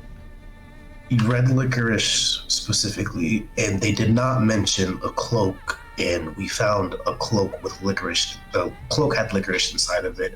All this is happening, and Moshi is still eating the licorice. It's good, bro. He eating murdered licorice. He don't care. Murder licorice? He don't care. So that's got to get on the channel highlight reel. Yeah, I agree. So he's like chewing on it. So we should just hold off and just, when we do decide to tell them, act like we just found it in the house. He's whispering this, trying his best to like keep it secret, trying to make noise so that they can't like eavesdrop. Mm-hmm. And that's what he says before they leave. So we just hold off on telling them.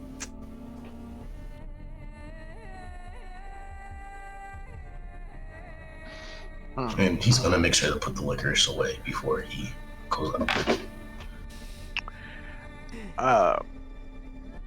We're gonna call it the murder licorice, as you called it. Murder licorice. Love that it's the murder licorice. And then I'm gonna telepathically send a message to Benefrit. It's like, since you have the running conversation with the head guard, find out why everybody's giving me these looks. Oh, yeah. So I turn to the head guard, or I slow my walking speed, I guess. And I'm like, hey, so why is everybody looking at my friend weird?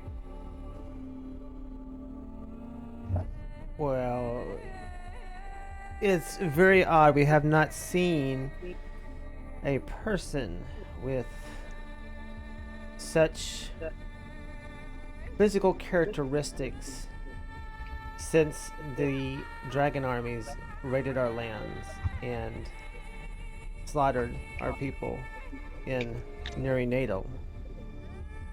We have not seen the dragon empire set foot on our lands.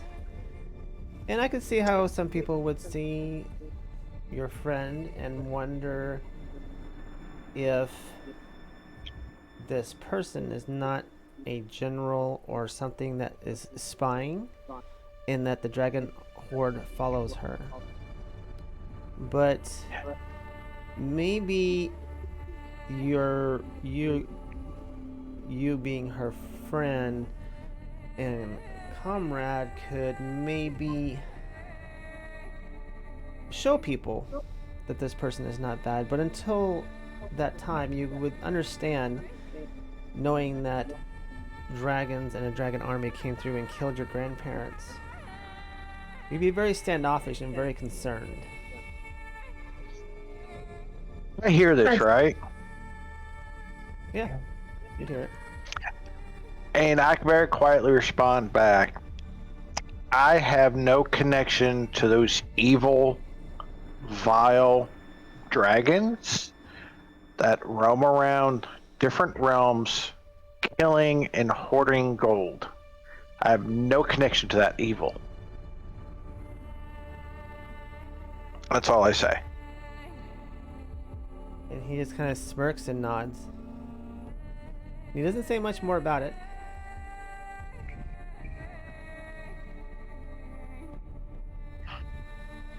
The dragons just like me for real. So getting to Jeremiah's home is the door has been smashed in, and there's a couple guards standing outside of the home.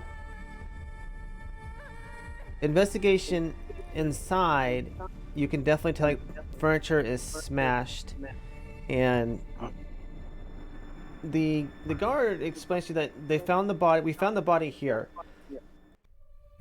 and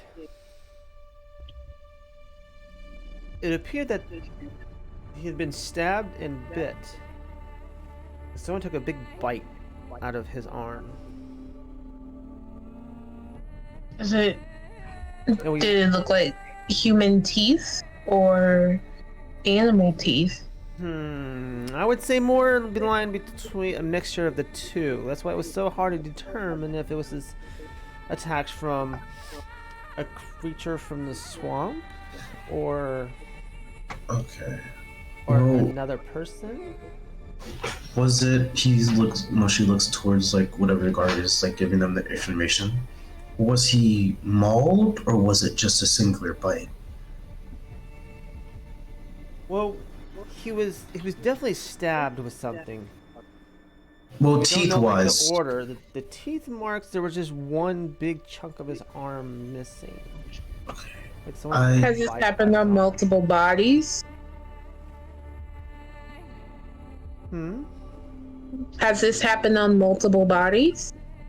Well, this is the first body that we have found. Okay. Has Not anyone? the first person that's disappeared. Okay. I doubt that it's something from the swamp because I believe that animals tend to go more towards mauling than a single bite. And that did the stab wound look like that of a dagger or a sword or more of a claw?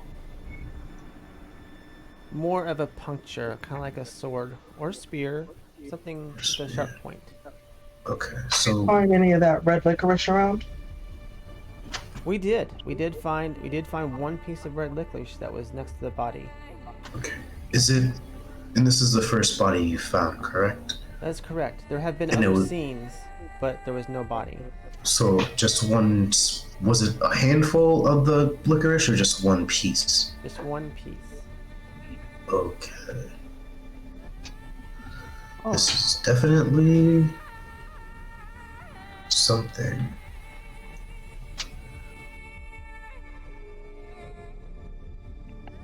So as you can see, our problem is a little chaotic at this moment in time. And we have a problem with people going on basically a witch hunt, pointing fingers and spreading rumors.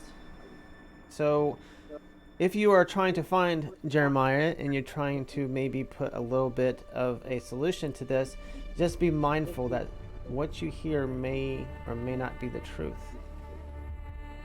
So, what is the truth from your point of view so far? That Jeremiah owed somebody some money. Because Jeremiah was seen a lot at the inn, gambling a lot, and that it had gone wrong. Okay. I don't So no- think being brutally. This seems brutal. This doesn't seem like something of money, but it's definitely a good lead, and it could Yeah, we're possibly not be the ruling out case. anything so far.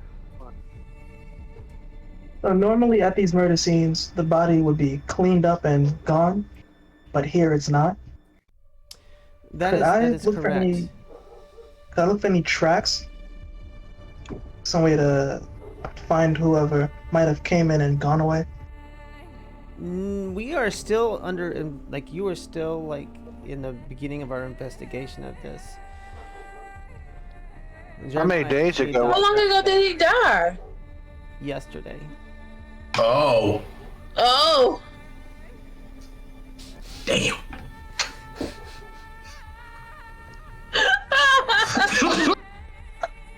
I'm thinking this a week ago. I will meet No, you. Yesterday. 3 weeks ago. They work fast. Funeral and everything.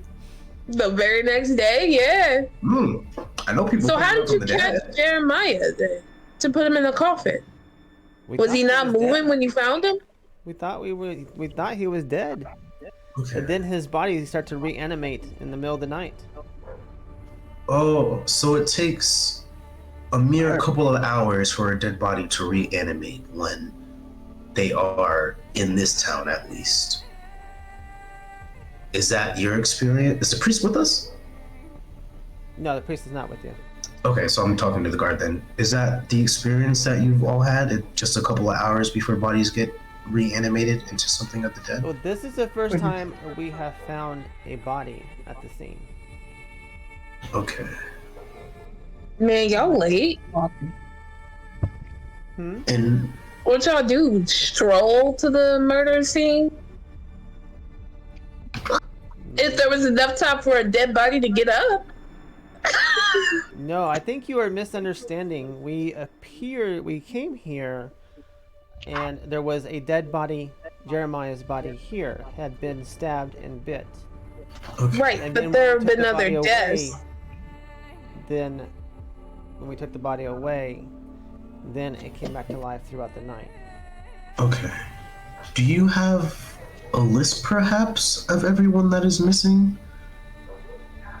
Is there any particular pattern? Like, are the people who are missing knowing of each other, or do they all go to the same place? There's no like rhyme or reason as of yet. Damn. Okay, well, thank you for coming with us to check. Do you care if we check around the rest of town Oh, by ourselves, or are we we're under more than scrutiny? welcome to go. Just please do not break into any more homes. Okay. And One more yes, No promises. question from me. I noticed that the plantation did not have any crops growing. Is that an issue going on throughout the entire town where crops won't grow? no, the crops grow fine. Everything is growing Okay. fine. It's just the fields are not being kept to. And the Terskin brothers have kind of quit taking care of it. Okay. Our reason is we don't know the reason at this time. Well, okay. Well, thank you for the information, even though our very unlikely, distasteful circumstances. We will try to help any way we can. If you find any more information, please bring it by the constable. Constable is number 5 on the map. We will. Okay.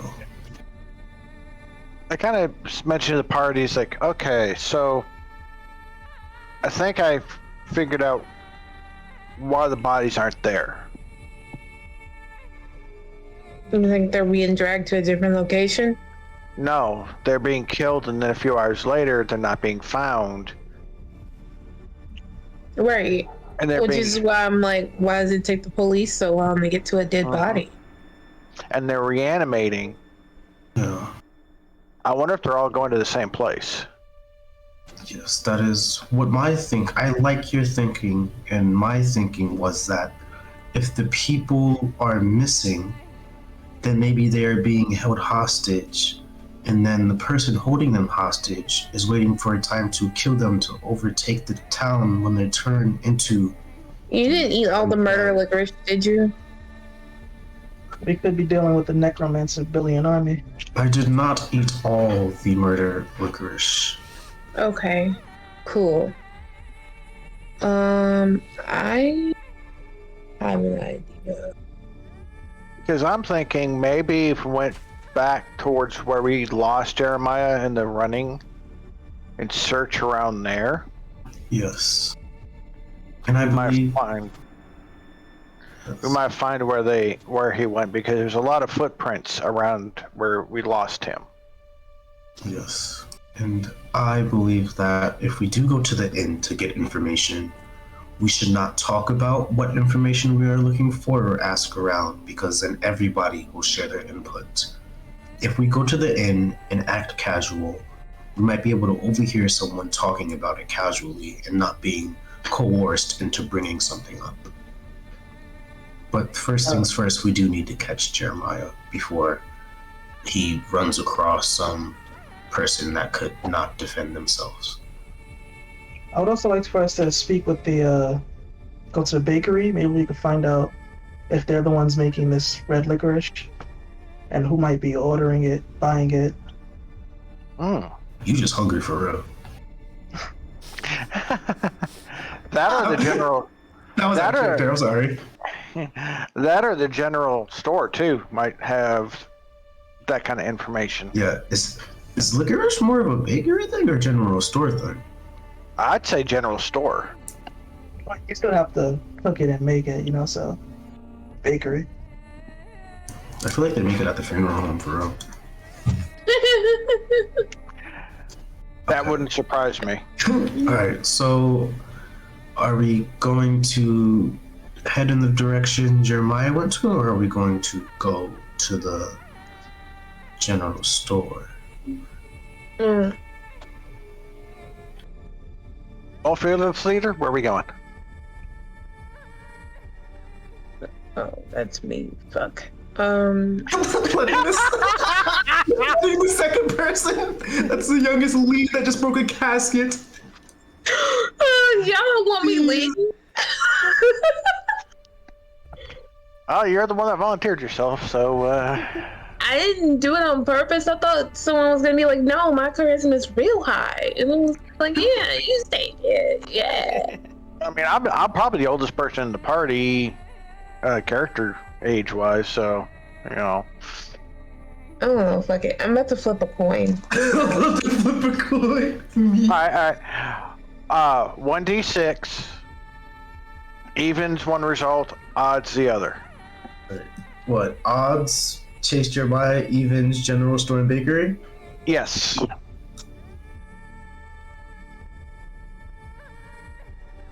Alright, even. Wait, no, even. So, I said even general store and bakery. Yep. Wait, where is the general store? 7. Where's General 7? store? Do we want to go to the general store first, or the general store's right there, actually. So, they're right next. Where is 2? Oh, alright, yeah, we general store and the bakery, because they're like that way. Yeah, bakery's to the north. Numbers hurt my brain. All right, so the general store you come to the corner and it's a large. The road kind of deads into the general store. Inside is a dwarf who's behind a counter. He does have things for sale. Let's see, general store. No players. Does he have any dead bodies for sale? Please! I'm joking. We're currently out of dead bodies at the moment. I'm sorry that my wares are not more, but with everything going in town and all the rumors about my supplies are a little low. Okay. Has anybody been buying red licorice from you? I don't sell the red licorice. It is over from the bakery. The lady at the bakery makes the licorice. Okay, I was right. Do you sell anything under the counter by chance? Not right now. Hypothetically speaking, if there was a time to buy stuff under the counter, hypothetically, of course, what hypothetical time would I hypothetically come here? Hypothetically, if you knew the right friends, then hypothetically I might have something to sell to you. Hypothetically. Okay, so all right, I don't know how these can't works. So I'm gonna say hypothetically the trees wither away, and that's him saying hypothetically where would I find these people in Thieves' Cant and see if the dwarf it was the dwarf? It would be in the direction that the owl flies when the wind is not blowing. Okay. And the Egyptian goddess yawns. That fool straight over. I don't know. Everybody's over here looking confused. I'm like,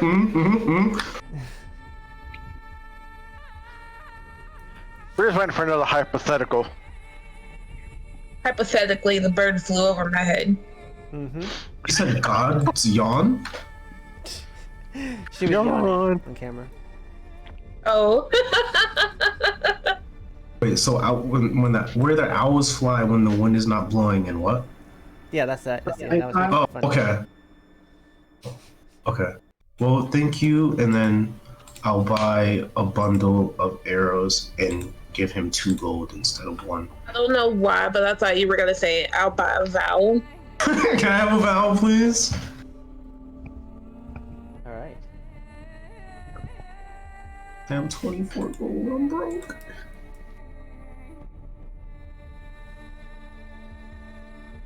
Why you no charge? So you're going to question him about anything, or? Oh, does he know anything about the dead bodies? Did I ask? Give me a What are you gonna ask him? While you? I want to ask him. Has any of the people that have gone missing? Does he know any of them? Like, are they family, friends? Are they people that are technically of this town?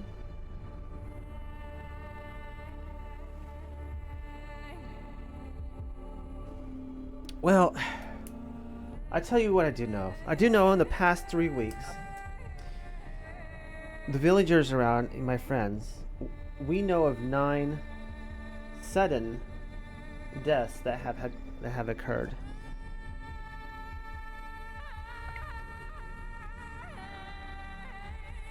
And That's all I really know is. And 8 of the bodies have not been found. Correct? I do not know. That would be a question for the constable. Okay. Well, if you hear anything, please let us know. We are trying our best to help. I will keep an eye out. Or an ear open, I should say. An eye open for when the owl flies south. Or when the owl flies with the windless, when there's no wind. I forgot what I said. Owl flies when the wind is not blowing. Yeah. Okay. Sorry. Alright, So next we're off to the- store the bakery. Yes. Off to the bakery we go.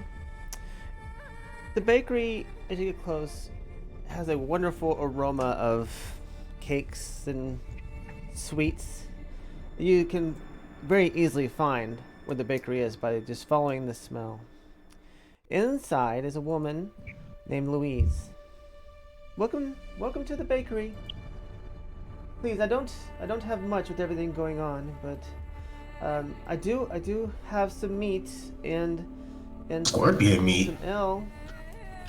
About hold on, I got something in the back. I got something in the back that you might be interested in, and just finished. And she scuffles up to the back, as you know, she wasn't really expecting to have patrons at this moment. Can I roll an insight check? Does she seem legit? Yeah, give me an insight check. Yeah. Oh, saffron is flour.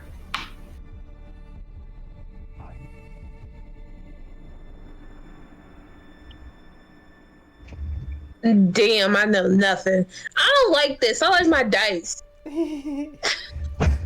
What is Okay, quick so- question? Yeah, I'm gonna explain the little chart here real quick. It might answer your question. Okay, yeah. So, I am in the process.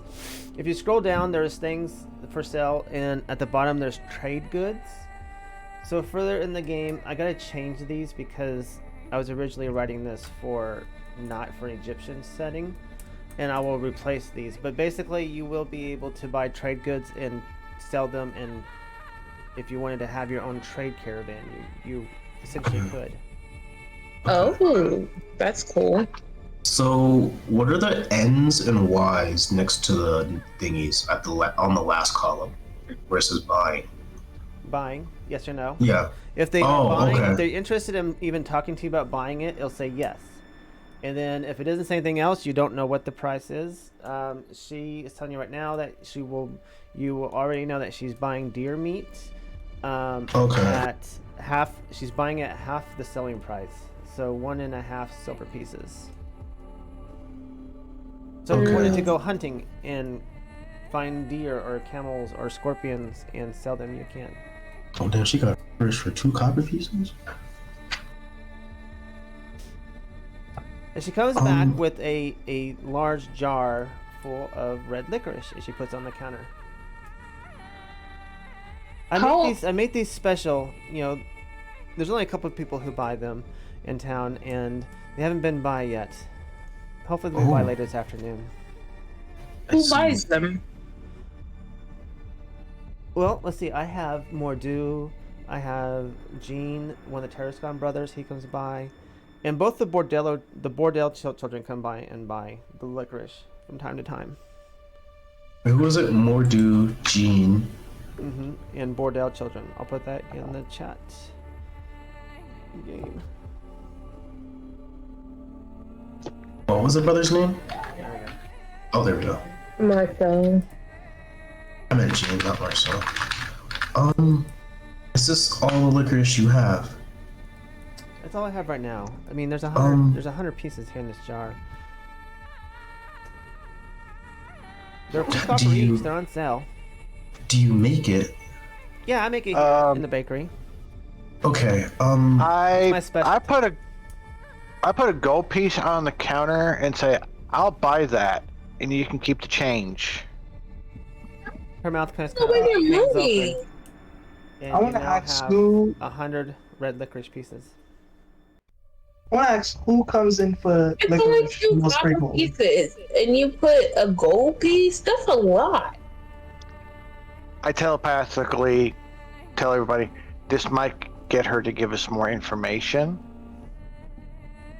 Yeah, and it also, I was gonna do the same thing. I was like, okay, yes, I was gonna buy all of it because it would stop the murders. Maybe. I will tell you this, since I heard that one of the Tarascon brothers, Marcel, he just about 3 weeks ago he died, and rumors are saying that he was killed by some undead. What? Okay. Is that all you heard? Like,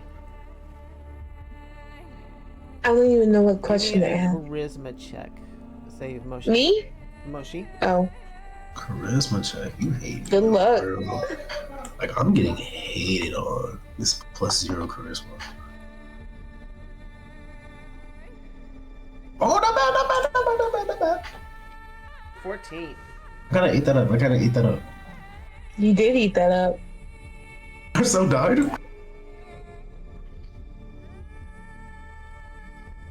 You know, I will say that I have noticed that the priest has been coming by and buying extra vegetables, and It's been going into the swamp more recently since Marcel has passed. Ooh. Ooh. I'm sorry. Just an array of vegetables, such as carrots and potatoes and stuff. Yes, yes. In fact, Does he- he bought out my last bit. I don't have any for sale right now until I get some more crops going. I don't know if you would recollect the first time he left, but did he leave with a chest or maybe a barrel? No. Just He probably buys it and then puts it away in the barrel. Yeah, but I'm trying to figure out if he, like, the first time he left, did he leave with the barrel or was it barrel? My thinking right now is he knew that Lucas was in the swamp and he was giving the things to Lucas. But I may be wrong. That's out of character. My fault. Well, that helps a great lot. Thank you. If we stop by later, would you be able to tell us who came in to buy the licorice and when? And how they reacted when you told them that there was no more? You did a flirt. you're gonna flirt? Who's gonna flirt? I think You been a flirt. Me? She's into it. Come My on. character doesn't know his sexuality. He's never even flirted with someone before. I could keep note of who came and bought some if it would help the city or the town as a whole. Okay.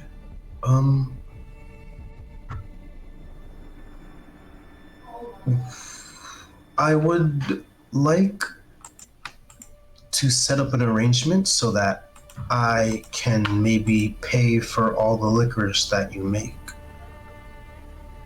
You sure do have an interest in my licorice. I mean, not that I've been planning on making business, but it seems very interesting you're buying all my licorice. I've had it only one time before, and I've found the taste delightful, and I've never tasted anything such as it.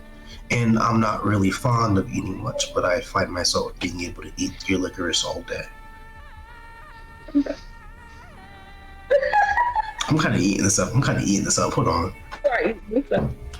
About that time, I tap him on the shoulder. It's like, I'll give you half of what I just bought.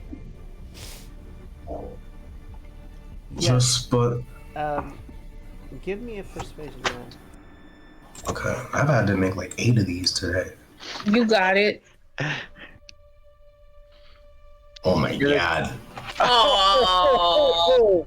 I mean, she making money for real. Yeah, Yes, yeah. I'll send by messenger whenever I have some more red licorice that you can partake in. Okay, thank you very It much. sounds so like you're not talking about licorice. Yeah. We're Okay, talking about red licorice in particular.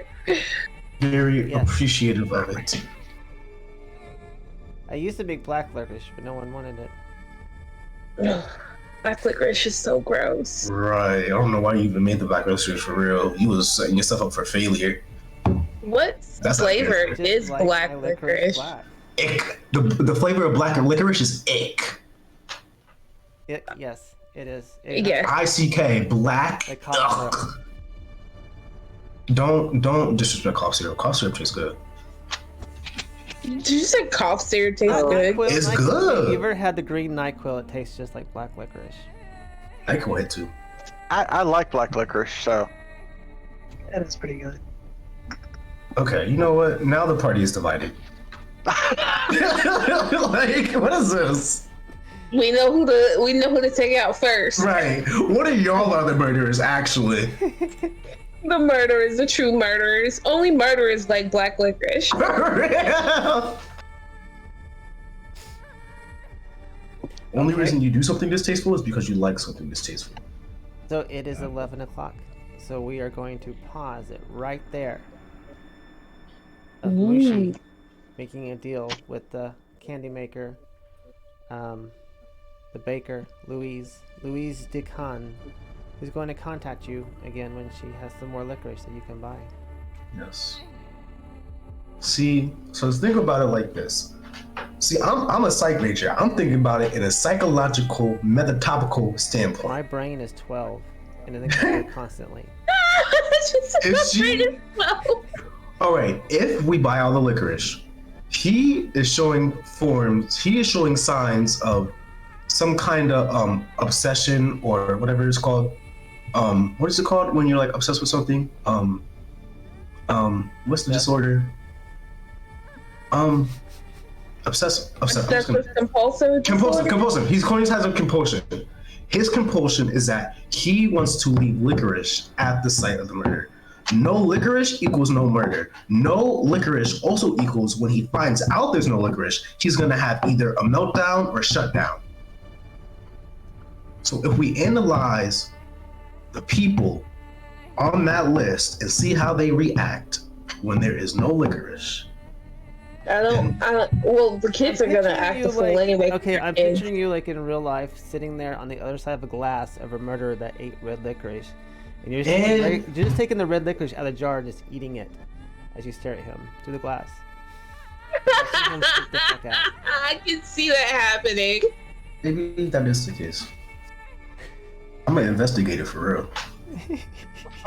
I should have been on season 2 of Law and Order. SVU? Olivia Benson? Ooh, that's my wife for real.